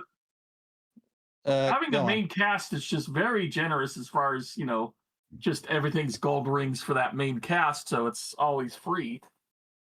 Yeah. So pretty much the only time I've found to do season pass is the Godzilla one, so I can get King Ghidorah and the Mothra, and then this one for Knights, which I haven't purchased yet, but I will eventually. But for me, whether how much I play this in the future is going to depend heavily on like how earnable those skins are going to be, what kinds of skins are going to be offering me. Like if the Red Star rings become an easier grind and a funner grind, and like I start like feeling rewarded by like, hey, I can just earn a lot of the skins for free this way, and when I want to like goose the Red Star rings a bit, I can toss the game a bit of money because that's how I used to play these kinds of mobile games. But like if that doesn't become the case, I'm probably going to end up dropping it again until they do the next big promotion that grabs my interest and I have to cover for the website anyway. I mean, do you feel like the actual release cadence for new events in the game have been have been solid. I mean, because that's if anything, I think there's probably been too much, but like I completely missed the Donpa. I don't. Well, I don't no I don't mean character. Like I Well, don't give a crap about like, oh, we well, put no, new you're also characters. I talking care about the about like events, and like the events are so yeah. frequent that like they kind of blend together for me now, and like I've missed so many, Does it feel like so many, including ones that I would have had genuine interest in. does it feel like they throw in the promotional we'll say level or whatever, and then that just goes out of rotation fairly quickly? Well, like I don't know, does, like they tend to last 2 weeks. I guess it's a decent amount of time. But if you're like me and you just kind of have ADHD and your interest just completely drops from a thing that you were invested in, something else, like all of a sudden all that stuff's just gone and you miss all of it. That's what happened to me with Gemerald, which kind of frustrates me because I wanted Gemerald, damn it. For me, since I have the subscription model and I have a bit more invested interest, I always check in at least once a day. I am at least once a day. I am bad at that with much more. Even if I don't actually race, I get my little rewards and stuff. So for me, the perspective because of that, I end up accomplishing missions, and that makes it easier for me to get red star rings when I do play. No, my perspective on it is like, I've seen most of the stuff.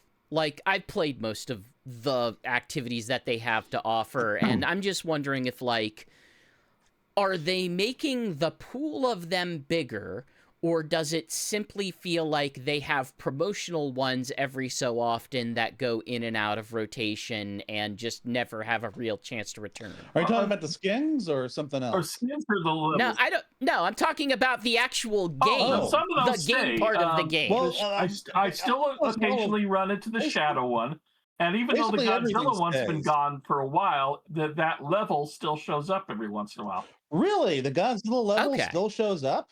Yeah, it showed up for me last week where I thought that would have been Godzilla's atomic breath. So I'm like, oh, I thought that would have been it's still in here. That's good. But yeah, like all of the actual gameplay additions they make, they do stick around. Like sometimes they have like really long rotations, like the boss battles that they do. Like those will show up for a couple of weeks and then they'll be gone for a couple of months. And like they'll be replaced by the boss battles. I kind of feel like they need to like have a steady boss battle gameplay mode that rotates out more regularly.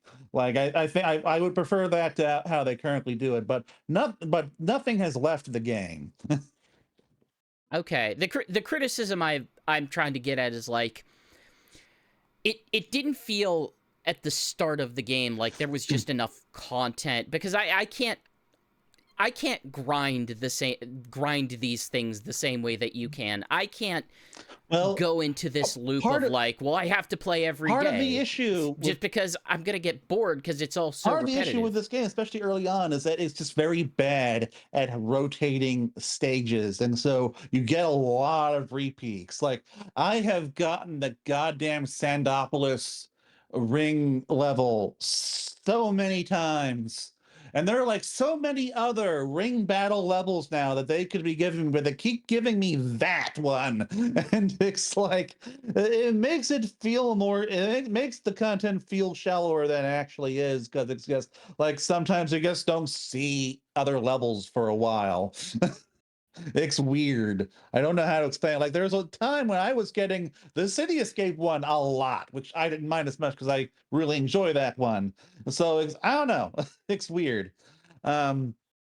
Simply Said Me over in the YouTube chat kind of brings up the comparison of like the Sonic Racing CrossWorlds festivals. Strangely, those don't bother me all that much. Like, they're really the only times that I jump on online, and I think like what it just comes down to is I think CrossWorlds is a fantastic game, and it's not like I really care about the festival or online play in general, but just having that excuse to engage with the game I already like. The festivals remind me to play the game online, if I'm being honest. that's really all it does for me. And even then, like, I don't participate in Like, all well, of I them. kind of wish So, what they do is like have the festivals rerun alongside the regular online. well, we haven't had like their release cadence thus far has been such that like they can pretty consistently have like one special event every other week at this Yeah, point. So, that's going to slow down a little bit because we're already like halfway through the season pass DLC, and I mean, maybe so, but like the next quarter is going to have 4 Sega crossover characters. Like, there's going to be a long break for season pass stuff, and then we're going to just get. And during that time, we're just going to get hammered with the free and I think we content. are It's getting hard to Mega get to Man. turn into Sega Rumble at this point. I think we are getting Mega Man next month, alongside a currently unknown Sega character. Well, okay, we do not know what they haven't given a date for that. We just know by quarter. Like, Well, do they I admit treat March as the next going quarter? by like how things were positioned in that roadmap. um, Right. Well, that's why we were, or at least why I was at least specifically tuned to seeing if they have something on one of the various direct state of plays or whatever, is because whenever Mega Man comes out, we will know what the other characters are if we go by what their release cadence has been, because they have 4 Sega crossover characters next patch, and they make the patch all encompassing. yeah, They put all of it in there, and then they slowly unlock it over their established times. And they don't hide that. All of the characters show up on the menu screen. You could look at Tangle and Whisper right now and could have since the December, the Pac-Man update. December. So that was not the Pac-Man update. Well, okay, sure, Pac-Man. Well, yeah, the Knights kind of did the setup for it, and then that include the Pac-Man stuff and AiAi and the other ones, and they had to, announce it beforehand in order to actually make it work, because it was going to show up regardless. So we're gonna need an announcement at some point in the near future, because that's a lot of content for them to announce. You know what would be a good way for them to do that would be at the Sonic Central. Sonic Central, yeah. Like at this point, are we all just assuming that one of those characters is going to be classic Sonic and/or multiple classic Sonic characters? Well, let's see, March, April, May. Yeah, I guess I would assume that's going to be classic Sonic. Yeah, unless like classic Sonic somehow just like exists, is it going to exist outside of the 12 or 13 Sega characters? Yeah, I don't think that'll be the case. I wouldn't expect it, but I don't know. But yeah, like we should know this stuff pretty soon. Man, how we go back to CrossWorlds? Okay, well anyway, so finally, chat threw us off. It's their fault. So the Nikes, and so the final bit of mobile news is we got the Nikes and Dreams crossover announced, and that made me very happy, and I was very annoyed that like I discovered that like through Sonic Stadium, because I was just like out that day, like I was not paying attention to Sonic news, and it's like oh, we're getting Nikes DLC. Oh my god, awesome. And like, because like there was nothing on the Discord, which I do still check. Like they just did not tell us at all. They just freaking announced it on social media. But I mean, you want to talk about things that I'm mad weren't announced on the Discord? Well, that'll come up later. But so yeah, like we're getting Nikes. Oh, we got as of today, we got Nikes, we got Riala, and we got Chrome Nikes and purple metallic Nikes. Chrome Nikes is the one free one, by the way. You get that at the end of the good. of the That free sounds free lovely. pass. Yeah, it's not the one Who the I hell would plays those recommend. chrome or jeweled characters? They're just a single I color. don't know. They must just be very easy to make because Sega keeps doing it. And it's kind of annoying because it's like, you know what? You could just release the classic versions of these characters as additional skins. You don't have to do metal versions. Like it's right there. And frankly, they are better designs. Especially Riala doesn't have that ugly golden mask on him in the original. But putting that aside, Sega, if you want more of my money, do classic Nike skins in the future. um, this is, like I said earlier, how I am finally going to spend some money on this game. And for Riala, I spent $20 to get Riala. I had 250 Reg Star rings. That's I $20 needed more than I would have spent. I needed the closest Reg Star ring denomination for me to get Riala was 330.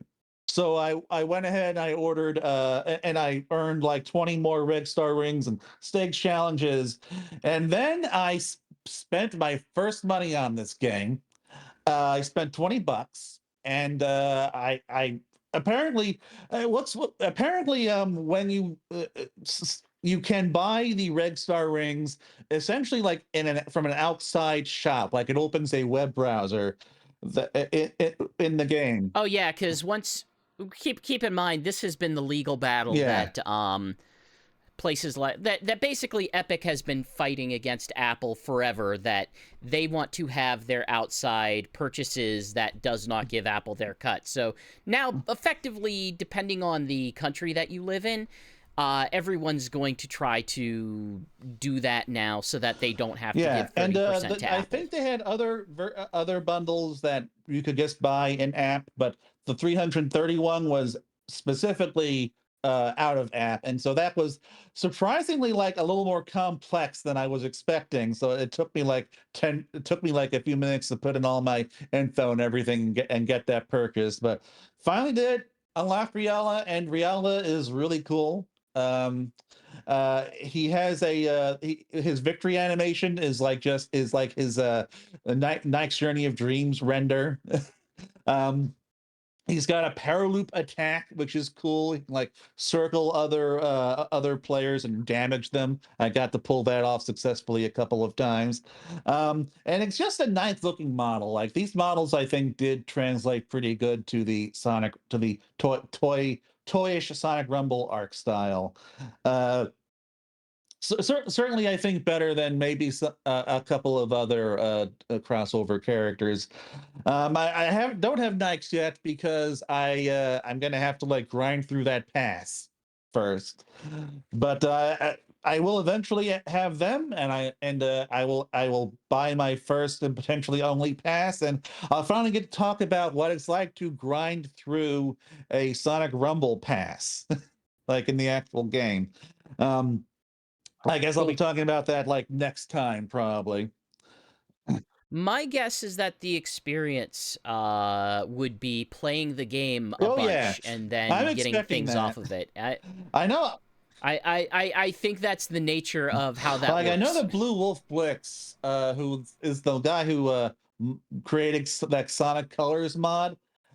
He unlocked Nikes very quickly. I'm not sure if like there's a special trick or something, or if he like just or if Sonic Rumble Plus lets you do. Money tends to No, help. not for a pass. As far as I know. Okay. Well, I thought they had like one of those special passes where it's like you could get the you get the extra yeah, but fancy version for a few bucks well, more, and that'll it's jump you ahead. $9. But as far as I know, that just gets you extra stuff. I actually considered that, but because it gives you Reg Star rings, but it doesn't give you enough Reg Star rings, and so I just spent the $20. Um, but I do think that I do wonder if Sonic Rumble Plus lets you gain experience more quickly, but I'll have to look into that. But in any case, It gets you so more. yeah. Sonic Rumble Plus gets you more rings more quickly. Not really red rings, but just the gold rings. Ah, okay. So not experience, which is how And you advance to the pass. And it gives you the little diamonds for attacks. It gives you a lot of currency on that, and it gives you 4 chances at the claw machine per day instead of 1. Man, that is not worth $3. I'm sorry, SEGA. Like, as a Nikes fan, I've been eating good these last few months. It's been weird. Thank you, Sonic Team. I do appreciate this. So I'm assuming I'm the only person who has anything to say about this. So I continue to not like yes, you Knights, continue to have bad so this opinions. does But Shigs, I forget. Have you? I you don't gotten have anything knights yet. I have the superior Pingo from the classic 8-bit game. The Sega characters did come back with this as well, and as I mentioned in my Sonic Stadium news article, you do not give in to the FOMO. These characters will be back, so you're and fine. Definitely don't get there if you're doing the gold ring ones. Those are easy enough to obtain. Yeah, I'm sure the only gold ring one that's going to come out next is the last Chrome month I one. got the Oopa Oopa and the werewolf from Altered Beast. Man, I guess the werewolf was fine, but I really do love the Fantasy Zone stuff. I just went ahead just for the hell of it. Okay. Well, in any case, so moving on to general news. Kristen Bell has been cast as Amy Rose in Sonic 4, and this news just came out of nowhere today. Holy forking shirt. Yes. Like, I personally know her primarily from The Good Place, the one of the best sitcoms of the 2010s, as well as, of course, I guess technically Frozen. I don't think I actually knew that she voiced Anna in Frozen, but yeah, she voiced Anna in Frozen. She actually does have a pretty extensive voice I think acting she's resume. the singing actress for Anya as well. Yeah, I believe she is, and she was also Veronica. And Veronica Belmont. She was also Veronica Mars, but which I've never seen. Or Veronica. Why did I say Veronica Belmont? Is Castlevania on your brain? I guess is she a Castlevania is on my brain, but also that's not who Veronica Belmont is associated with. She's a very different person than Veronica Mars. I'm shocked that you would get Belmont and Mars mixed up. Like, Mars is a planet, man. Why would I? Dang it. But like, I will say that like her voice is perfect for Amy. Like, that is very good casting. Like she like, I think she really does like nail. She'd be able to like nail Amy's personality perfectly. I think that's a solid choice. And and like I said, she has a pretty extensive voice acting resume, which is always a big plus for this, because like, you know, sometimes it gets like hire celebrities who don't voice act, they just use their voices to talk. You guys have any thoughts on this casting? I am not planning on watching this movie, so no. Oh, boo. Did you ever get around to watching Sonic 3 at all? I mean, nope. Despite all the options available, probably free options evenly. Why? Tell me, what am I to get out of podcast, it? Yes, watch the goddamn movie. A Sonic movie for a Sonic podcast. No, I don't have to. Hey, I can tell. Hey, you want to talk about a Sonic podcast? Do you want to compare games with Sonic that we have played? Because I am pretty sure I have played more Sonic games than anybody on this website staff, including both of you. Well, yeah, no, but we've seen. I don't want to hear it that I don't like this thing. It's like, movies. Okay, if I'm on a Spider-Man podcast, I'm probably going to have to see those shitty, you know, non-Spider-Man movies like the Venom ones and the Craven and all those others, just because it's a topic of discussion. Yeah, I still go see it, you know, if we're having a podcast that was Spider-Man. And then you can morb all over the podcast. Yep. I get it. No, I don't feel compelled to go watch a movie that, you know, I gave 2 chances and I didn't like it, and it still has all my impression of that third movie is that it still has all of the things I don't like. I don't see the firm argument on why I need to watch it and why I need to care about this movie series. I will care whenever they have one of these that does not have Jim Carrey, that is perhaps not directed by Fowler. Then maybe that could be something that I could be interested in. You did say you were going to see Sonic 3 at some point. So, come on. Maybe, you need but to. maybe I still probably will at some point, but I don't feel compelled. Like, why? Why? Because like, what am I to get out of it? You're a cool person, GX, and cool people watch Sonic 3. Knuckles, you do not get to determine what does and does not define cool. I am an arbiter I've been on this coolness. podcast. I will have you know, an arbiter of it. I am its gatekeeper, sir. I am the ultimate decider of what is cool. Oh, simply said, it is definitely not a financial issue. It is merely attacks on my mental state. I did not like how should I put this? I did not hate Sonic 1, but I did not particularly enjoy it. And I would say the same about Sonic 2. Sonic 3 sounds like it has all of the problems, all of the things I did not like about those two, but cranked up by giving Jim Carrey more creative control and screen time. And I just don't. Honestly, I think Jim like Carrey that, was. I don't care. I think Jim Carrey was much better in Sonic 3 versus Sonic 2. But regardless, cool. I don't. He will be much better whenever he's not there. This is the discussion we had back like a year ago. So, any case, GX watch Sonic 3, and moving on to. No. Oh right, actually, F you. yes, you will. I command you. But Shigs, you have any? Yeah, good luck with that. Do you have any thoughts? Dread can't command me to do anything. What luck do you have? Where we were at? Yeah, Kristen Bell. Fine choice. Kristen Bell. Having somebody who was experienced in voice acting is always good. Yes. In any case, moving on to more bad news, worse news, some could argue, about Sonic Rumble specifically. I was debating whether or not I should put this in the mobile corner. I could have sworn I put this above Kristen Bell. But regardless, Sonic Rumble, Sega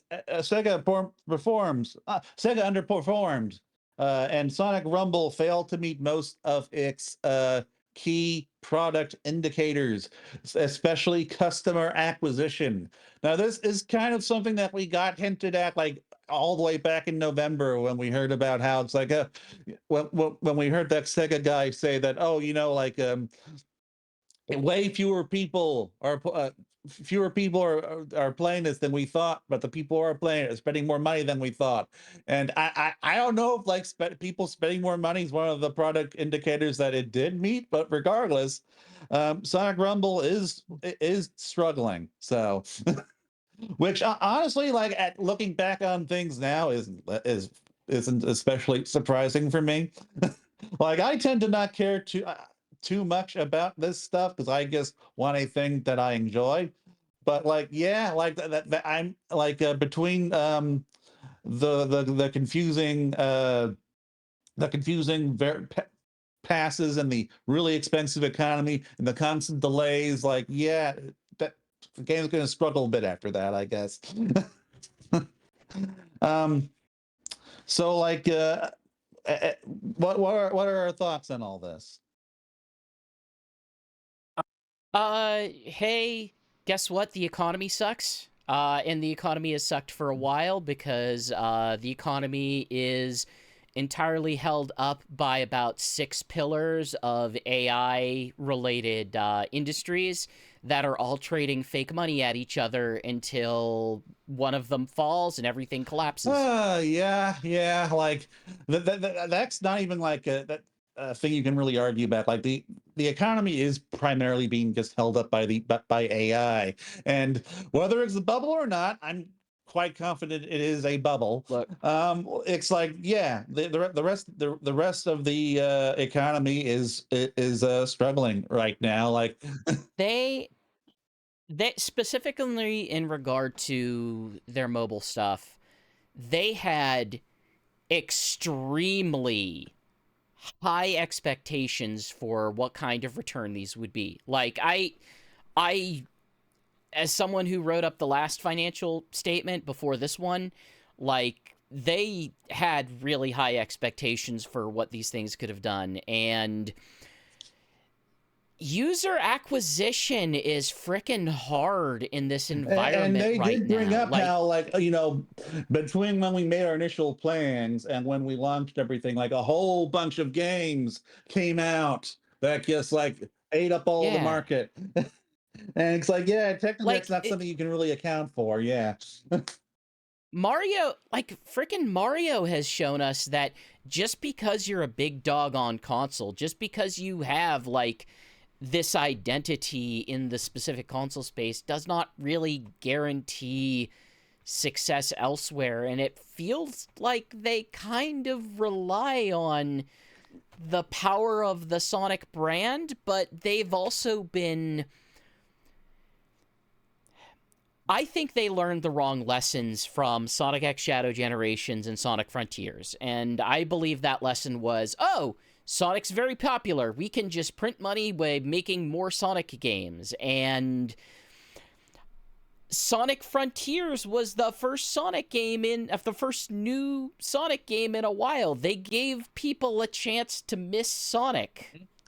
I feel like it's not so much that as it's that like Sonic Frontiers kind of came out in the aftermath of Sonic 2, and Sonic Rumble was originally going to like come out around the same time as Sonic 3. Like that was the plan, and I feel like had they managed to actually do that, Sonic Rumble probably would have done a lot better than it did, because it's like they were advertising that game before the movie, and the movie was big.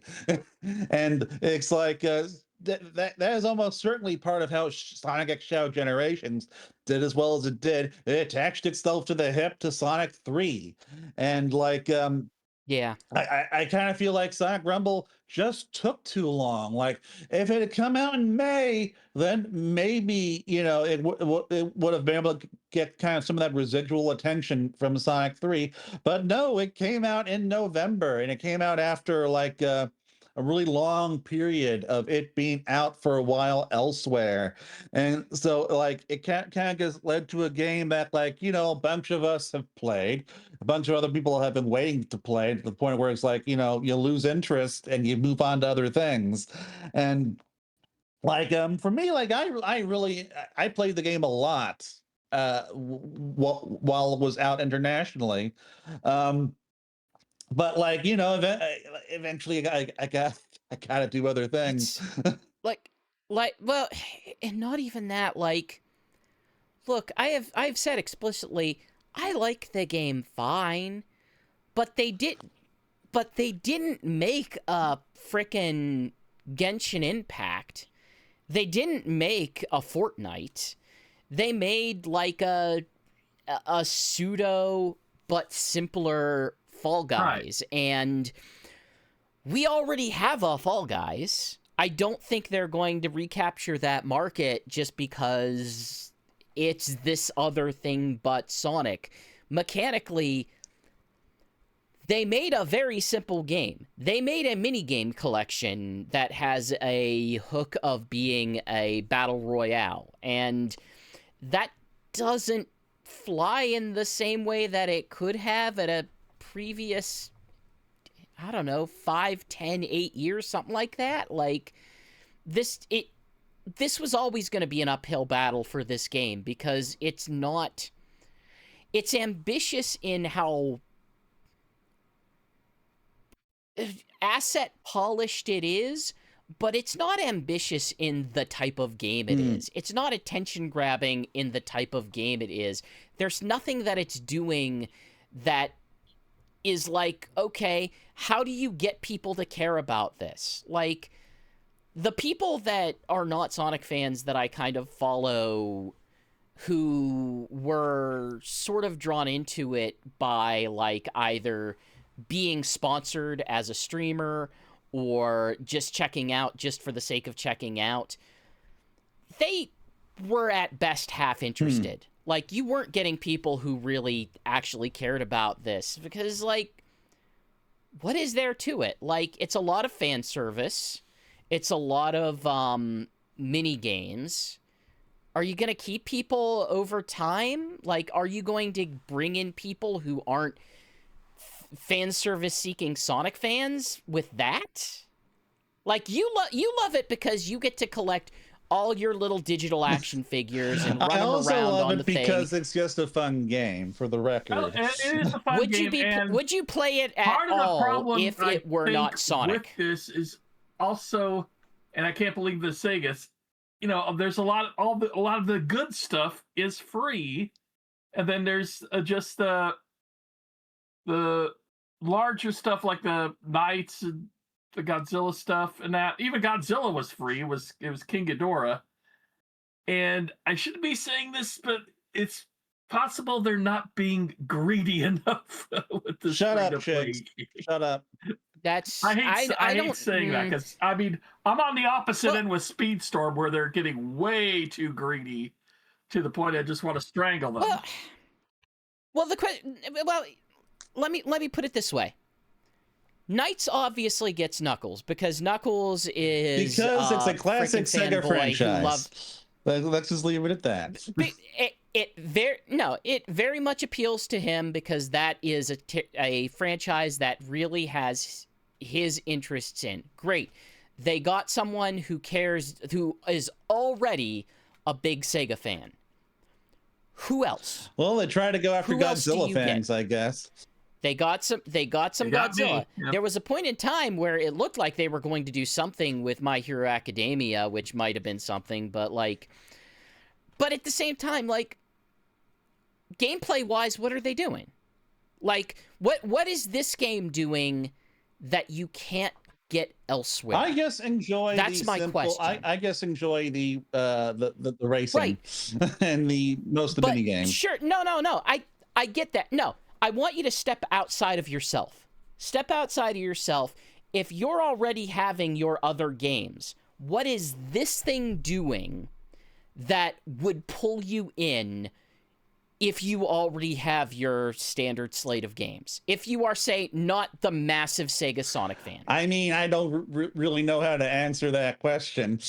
Because it's like, I don't play many mobile games in general, and I played this one because it's a game that plays a bit like a Sonic game and does not play like the standard mobile schlock, and so I enjoy it. Kind of like how I also enjoyed Angry Birds. I mean, I hate to tell you this, there are a lot of games now that are free to play that don't play like the standard mobile schlock. Oh, I'm sure, but it's like, I don't really have the time to play Genshin Impact and get into it. Like, I only have so much time in the day, so I'm just going to devote that to whatever happens to catch my interest, which is generally stuff that I'm already invested in, like Sonic or Ratchet and Clank, or I don't know.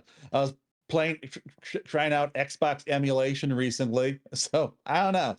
It's like, so that's just like a difficult question for me to answer, because it's like, well, I mean, that's what I'm trying to say is this is, if I had to play a game like Sonic Rumble for some reason or another, I would probably enjoy it I would still enjoy it even without the Sonic stuff. But the Sonic stuff gave me an excuse to check it out. Right.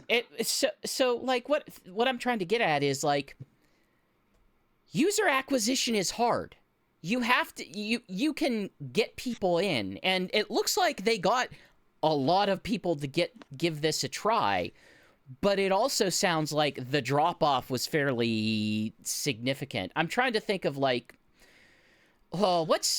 the game of the moment that everybody is wringing their frickin' hands over, the current hero shooter that people are making fun of? Arc Raiders? No, no, not Arc Raiders. Guard. People love Arc Raiders. High Guard. I was listening to jeez, you are really outside of discourse then, my dude. High Guard.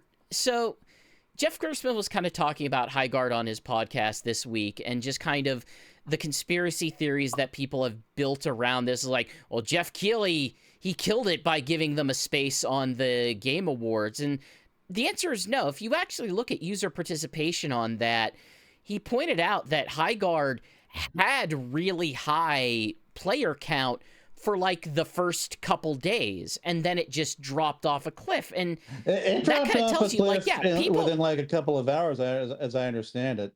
yeah, and that basically tells you, hey, people did give it a chance, but when they got there, it's like, well, what's there? Is it grabbing people? Is it giving them what they want out of the experience? The answer is no, probably not. Like, sometimes a game just does not click. Sometimes it's just not there. And I kind of look at Sonic Rumble and, like, I don't know what the audience for Sonic Rumble is. I don't know how it makes it I in would this think the marketplace. audience for Sonic Rumble would primarily just be like the kids who've been watching the movies.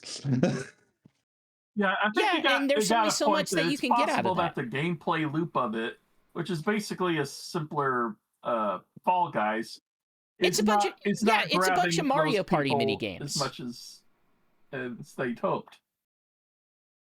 Yeah, and like I mean, like it just fine, but at the same time, like I said, necessarily mean that other people are going to enjoy it enough to, latch onto it. Well, and my attitude was like I said, I played it for the site, I've streamed it for the site, and I generally liked it, but I haven't liked it enough to actually go back to it in the last several months, because, like, I kind of know what I'm getting out of it, and do I want that, or do I want to play another more interesting, more mechanically involved game? Honestly, what would probably get me invested in this is what would not get anyone else invested in this, because I am extremely atypical player. Yeah. Like, for me, it's like, hey, like I said, more new levels, and easily grindable skins. Like, that stuff would get me playing more regularly, but I don't know anyone else. Yeah. You're extremely susceptible to fan service, and they can't survive purely on fan service with the game like this. No. When was the last time they even added new levels? I need to check that. But okay, well, in any case, so another thing about this report is that also their acquisition of Rovio has not gone as well as they were expecting. They had to take, what was the term? It was a come on, did you mention it in the article, Dread? Okay, well, basically like they're pricing in a loss because Rovio is not as valuable as what they paid for it. Yeah, I effectively had to have this explained to me by someone who follows business a little bit closer, and effectively it means that it means that there is the goodwill value is functionally anything that you pay above the actual material value of a company. So any of their assets would be the actual value of the company, the money that they have on hand, the products that they have on hand that has easily identified monetary value. And then anything else, like the IP, the value of the name of the company, or the brand of Angry Birds, would be considered loss that goodwill. Of 204. They took an impairment loss of $204 million. And by and large, it's kind of been like the value of the brand has been diluted because there's a lot of competition in this space, and Angry Birds does not hold the sheen that it once did as a brand. And they specifically, they have a chart that lines up the sales trend for Rovio and the release of competing mobile games, and it's like it peaked like a year before Sega bought them and started declining when Sega bought them, before Sega bought them.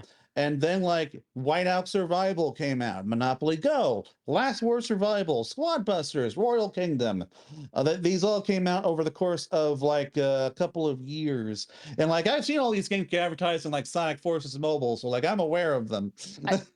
um, And even then, I just like, I don't, I haven't heard anything significant about an Angry Birds project. The for one years. project that is Like, actually doing well for them is the one project that I said I really liked was Angry Birds 2, which has had its sales improve over the Yeah. past year. um, yeah, that's at least one of them that they maintain, but I've kind of had to keep track for a music related project on like what are all the Angry Birds games out there, and they just continue to release spin-off after spin-off after spin-off of all of these games. Like they've attempted things that are not Angry Birds that just do not seem to succeed. The marketplace is not interested in the things that they make that aren't Angry Birds, but at the same time, they also still make a lot of things that are Angry Birds. A lot of things that are Angry Birds. Like I think they haven't made anything not Angry Birds in years at this point. Like I remember looking that up last year, and it was like a while ago. So one final thing about this is that their physical games also sold below expectations, which presumably would include CrossWorlds, although they did not specifically name check that game. We did not get a sales update for CrossWorlds. Last we heard, it sold like 1 million units back in like mid-October. So, you know, I guess there's still like a fog of war on that. That one's a little bit depressing to me. I feel like if it was going to be a significant success, they would have really touted it. I've got to imagine that's probably why it's has it's 40% off right now. Yeah, that's the one thing really bothering me is it's constantly on a 40% off sales. But like, you know, the story of the game industry has been like these big $70 games just not really selling. Like, you know, hell, Kirby Air Riders, that was like Nintendo's big holiday release, and that sold 1.4 million. Yeah,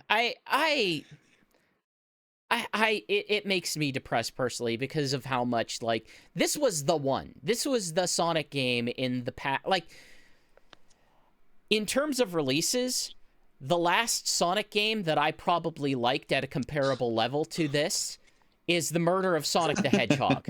Like, that's how far back we're going. Like, wasn't that like 2023? No, it's not that. Well, okay, I guess that's 3 years now.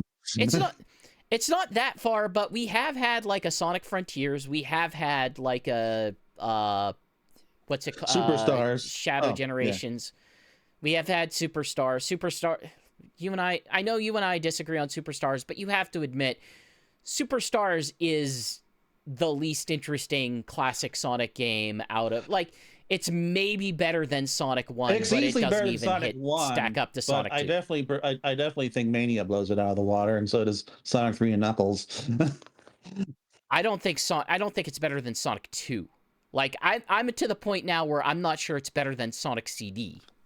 If you want to include trips levels, then yes, I would probably put Sonic 2 and Sonic CD above that, because trips levels, the level design really goes off the deep end. I would say as a product, I don't think it's better than Sonic CD. I don't think it's better than a game made in the early 90s. Like, it's just plotting. It's just, but regardless, the level design is uninteresting. Going back to what you were talking about before, the CrossWorlds.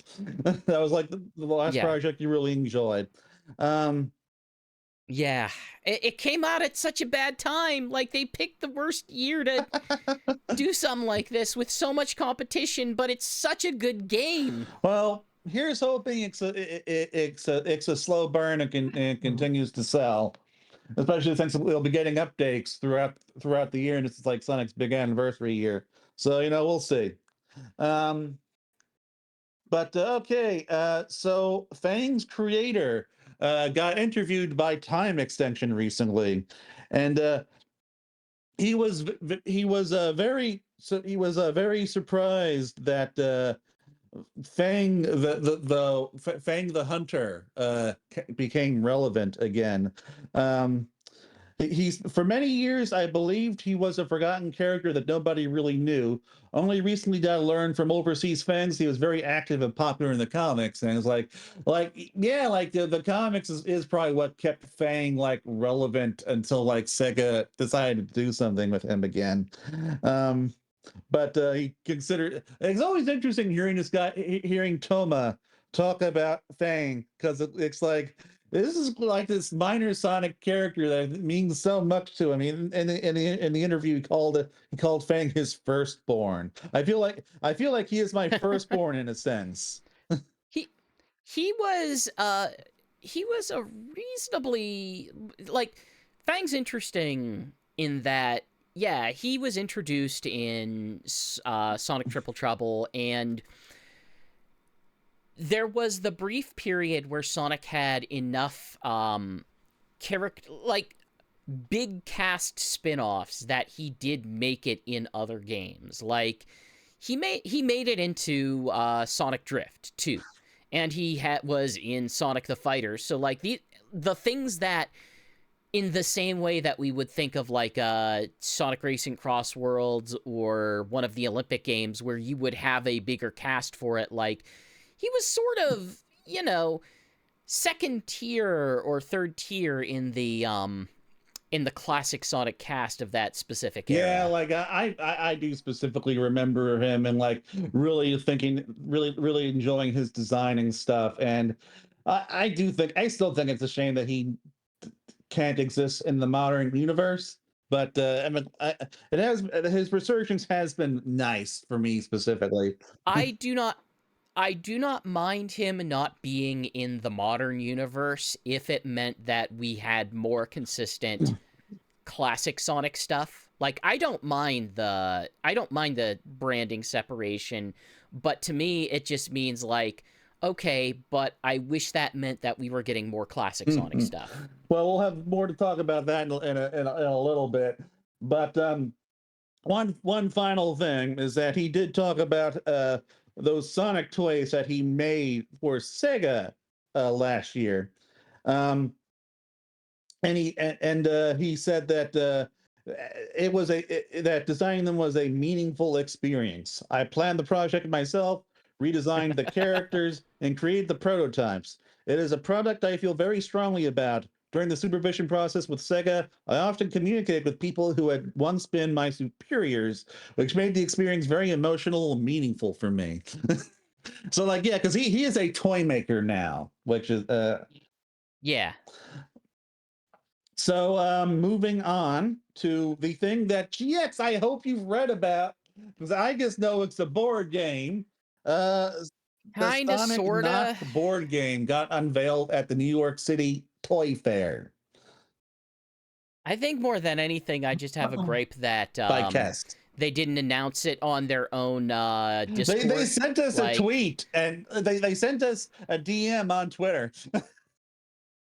yeah, like, oh, the worst possible place. The thing, number one, that I would never look. I'm wondering Yeah. who on staff is keeping up with our DMs these I days. at the time I was not keeping up with Sonic Stadium stuff in general that day. Like I think that, and Yeah. like there was a couple of days when I was just kind of out of the loop for Sonic news, and I caught this. I was all like, oh man, where'd this come from? I was like, oh, they sent us a DM. I'm definitely hit and miss with Kess stuff. They've had some really interesting projects between some of their One Piece work and the Sonic stuff. Like, I think Sonic Roll is legitimately good, if not overly complicated game. However, their Sonic, I don't even remember, Sonic Speed card battle, whatever. We got a reveal for that. I looked through the rule book. To me, it seems boring. It seems boring to me.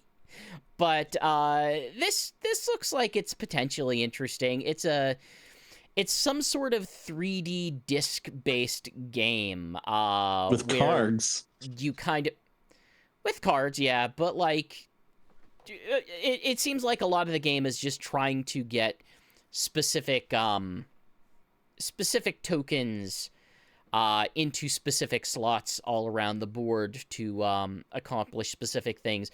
I certainly have not gotten a good look at the rule book or anything. Whenever this was announced, I checked their website to see if they had anything up. It wasn't even on their website. I was very annoyed that this is how we had to find out about it, because I would be the I've worked with them. I've worked with them on doing stuff for the site. I'm the person on the site that would be most interested in this kind of stuff, and just nothing. Just nothing. Kess, let us know. I would love to cover this. I've done streams of Sonic Roll in the past. If you want to communicate with them, like, we've got a DM with them on our Twitter, where they are. So Sure. you know, I could start the conversation, I guess, and get things going. Maybe if they want someone to give honest opinions about it, like, I am happy to do so for the site. I'm happy to do video about this for the site. I find this, whatever they're doing with it, visually interesting and could be potentially interesting as a game. But right now, we just don't know a whole lot about it. We do have a whole blurb describing the game that they sent to Bleeding Cool. I could read that out to you.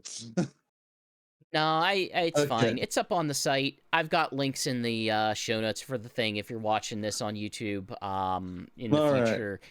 Well, but yeah, it looks like a game. Like, it looks like a puck flicking game. This isn't the first one that's existed of these, like, and it won't be the last, but this one has Sonic, and I am kind of shocked that they have listed 30 to 45 minutes as quick. Even within the board game space, that's not, I would not describe that as quick, and I would not describe that as a particularly standard timeline or a timetable for, like, we'll say a physicsy game, a game about actually performing a physical action rather than, strategic. You flip character pucks across a bold 3D board. Players race to complete objectives and collect rings amid constant interaction and collision. So, yeah. Yes. Go look. We've got pictures on the website. So one thing I'll mention about the toy fair, there was another Sonic item that I don't know if we've mentioned it or Oh, I will tell you, first off, there were many Sonic items. I've been following, I keep up with a website called Nintendo World Report. It's a very good Nintendo coverage site. They have dozens and dozens of photos of video game stuff over from the New York Toy Fair, including, I'm guessing you're going to bring up the arcade cabinet. I wasn't sure if that was Sonic arcade cabinet. That was a one-up arcade cabinet, except one-up's owned by a different company, from what I understand now.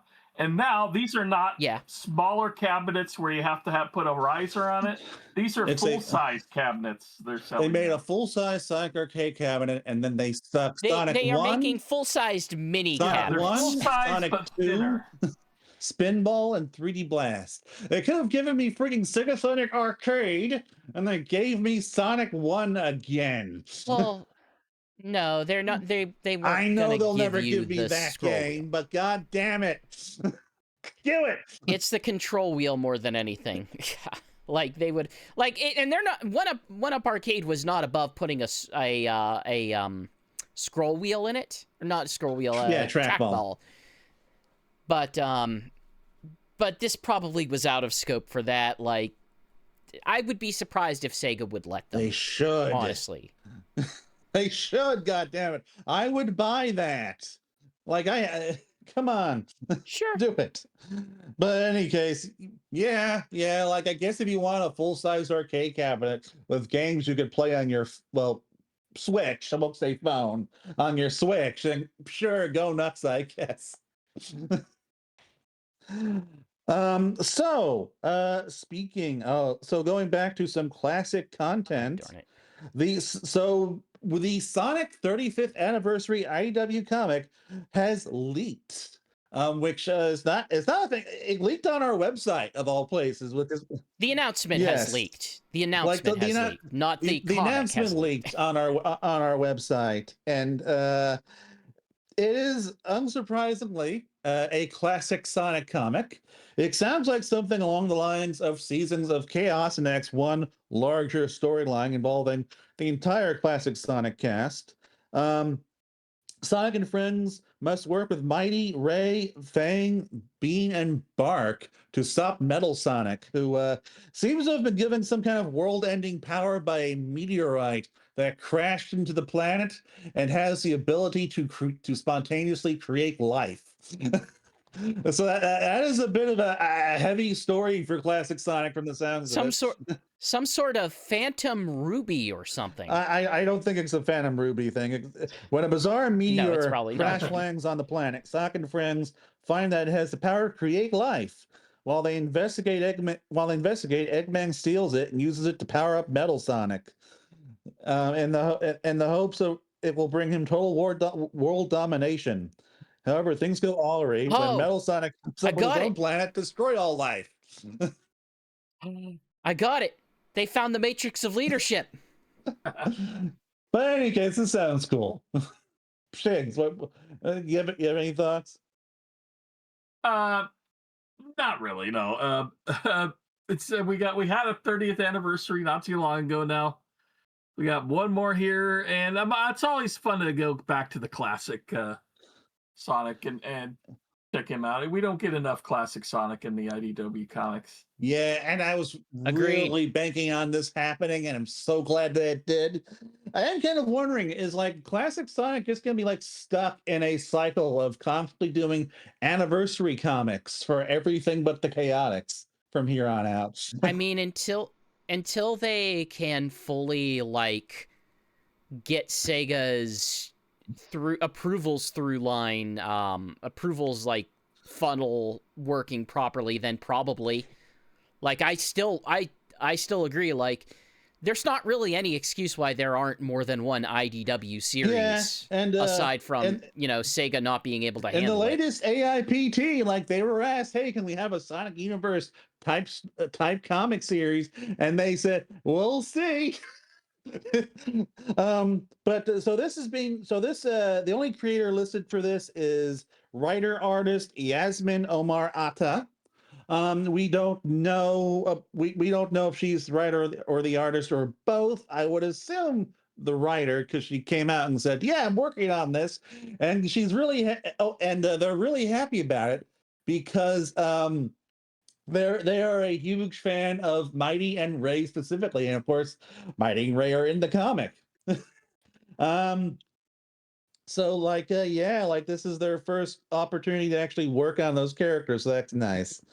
Um, so if we don't have anything else to say on this, we're going to move on to the final topic, which is um, an AIPT Sonic Monthly, which came out just today. That kind of gave us some hints on the IDW Sonic's road to 100.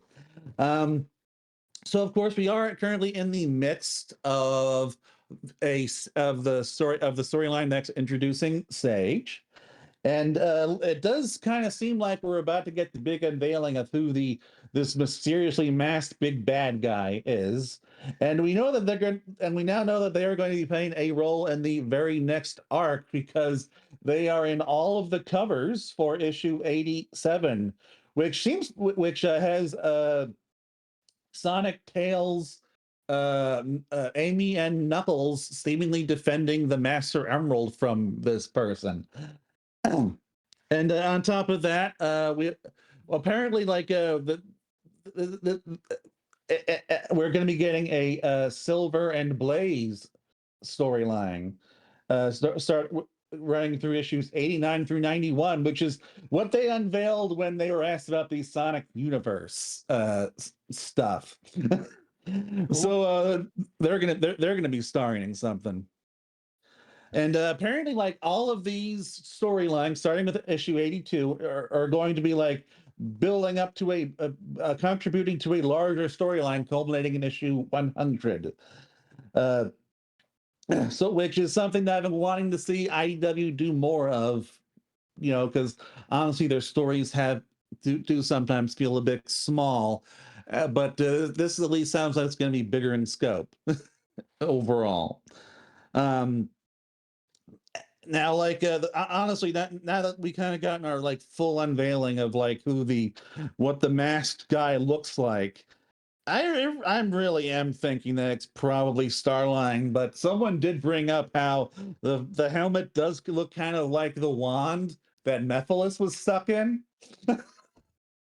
Oh, Christ. And I think it would be very funny if Mephiles and Infinite were both brought back this year at the same time. No. No. We have good antagonists now. Why do we want to bring back the terrible You can ones? make the bad ones good. Ian Flynn did that in Archie. No. I don't think you can make Mephiles good. Like, I don't think you can make Mephiles a good character. I definitely don't think you can make Infinite a good character. So I don't know. What are your thoughts? What are you guys' thoughts on all this? I will be excited when it's out and I'm reading the comic again. I'm at this looking point, forward to like, it. I'll look forward to it when we get a better synopsis and we could see, the first issue. The first issue is the most important thing. If it's coming out on good, then It's great. not.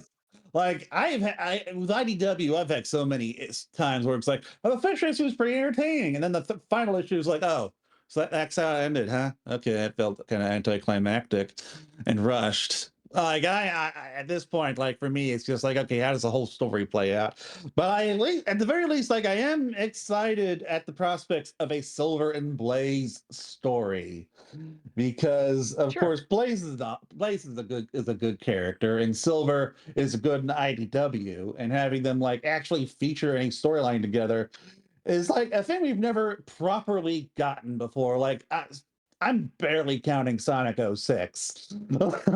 We had small interactions with them in the IDW Yeah, small comic interactions. I'm talking about like series. a full storyline Yeah. that they feature in. Sure. Like Yeah. they've always like felt like characters that could potentially be a good duo. Now we will finally, hopefully, actually see that done. I'm crossing my fingers. um, in any case, if you guys have nothing else to add, I guess we'll just end it here. That's it for Cool. me. Yeah. All right. So, GX, I guess it sounded like you were about to say something. Yeah, I was about to say our opinions are our own, but the show broadly is under the banner of Sonic Stadium over at sonicstadium.org, one of the internet's longest-running Sonic fan communities. We have got news coverage. We've got news coverage that we didn't even discuss here because we are deeply unqualified or just don't have a lot of things to say. Things like Roger Craig Smith having an interview about his use of the "gotta go fast" phrase. Honestly, Dredd I just wanted to report that because that annoys certain people. Yeah, no, it's fine. Like, it makes sense.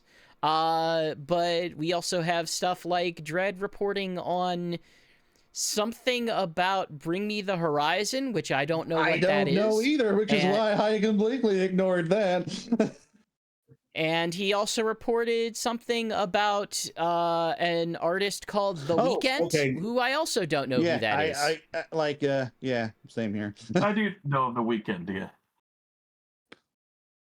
Cool. He did something with SEGA. I don't think it's important. He went to SEGA HQ during his surprise Japan visit, and it's like neat. Yeah. Sure. There were images taken or something, but you won't get that here. You'll get that over at SonicStadium.org. And Sonic Blitz did go through its official delisting with a promise that it will return. I don't necessarily believe that the promise. We'll see. I'm not convinced that we're going to get a new Sonic game this year. Like I am the unicorn on staff who does not necessarily think that will happen unless it's an incredibly small one. Well, like, I don't know, like, I certainly don't think you can say that because it hasn't been announced yet, because these games often don't get announced until like the spring or even June. But we'll see. No, I'm saying that because it seems like they have enough on their plate as is with their ongoing service games. Yeah, I don't know. Like for me, the only reason why I thought the only reason I could think of that we might not get a Frontiers 2 is that Frontiers 2 got delayed, and a Frontier sequel could only have a 4-year development time. Oh, I just don't think we're getting that this year. I think there is one. No, I just don't think that we're getting about, that like, this year. is 4 years enough to make Frontiers 2, or do they need 5? Sure. Because games take longer to make now. Sure. But you know, we'll see probably soon. So yeah, and with that, like, hey, also we have a Discord. For as long as Discord is still a usable platform. I'm not going back to IRC. I'm not going back to IRC, man. We're all going back to Skype. That's dead. Skype doesn't exist going back anymore. to Kelly? Skype doesn't exist anymore. But also we have forums over at sonicstadium.org, and if you want to talk with other fantastic Sonic community members, you can find them over there. And most significantly, this Friday is the return of Sega Sonic Radio. If you're looking forward to it, we are going to have new episodes going forward of Sega Sonic Radio with a brand new season, with brand new features and some brand new looks and some brand new everything. I'm literally looking forward to it. It's been hundreds of hours of preparation across various technical means and technical problems, but it's just about ready. We're just about ready to bring the show back. So if you want 2 hours of great Sonic music and requests, you know, you can head over to sonicstadium.org, put in a music request, and catch it this Friday at 7 p.m. Eastern. I'm looking forward to that. In any case, that's all. Stay tuned to our YouTube for some Sonic Rumble footage, if you please. And I don't know, like, I'll see if I have time for anything else Sonic Stadium related this week. And if that's all, then I think we're ready to sign off. Bye. Bye-bye. Take care, everyone. Go play the Pragmata demo. It's cool. Peace out.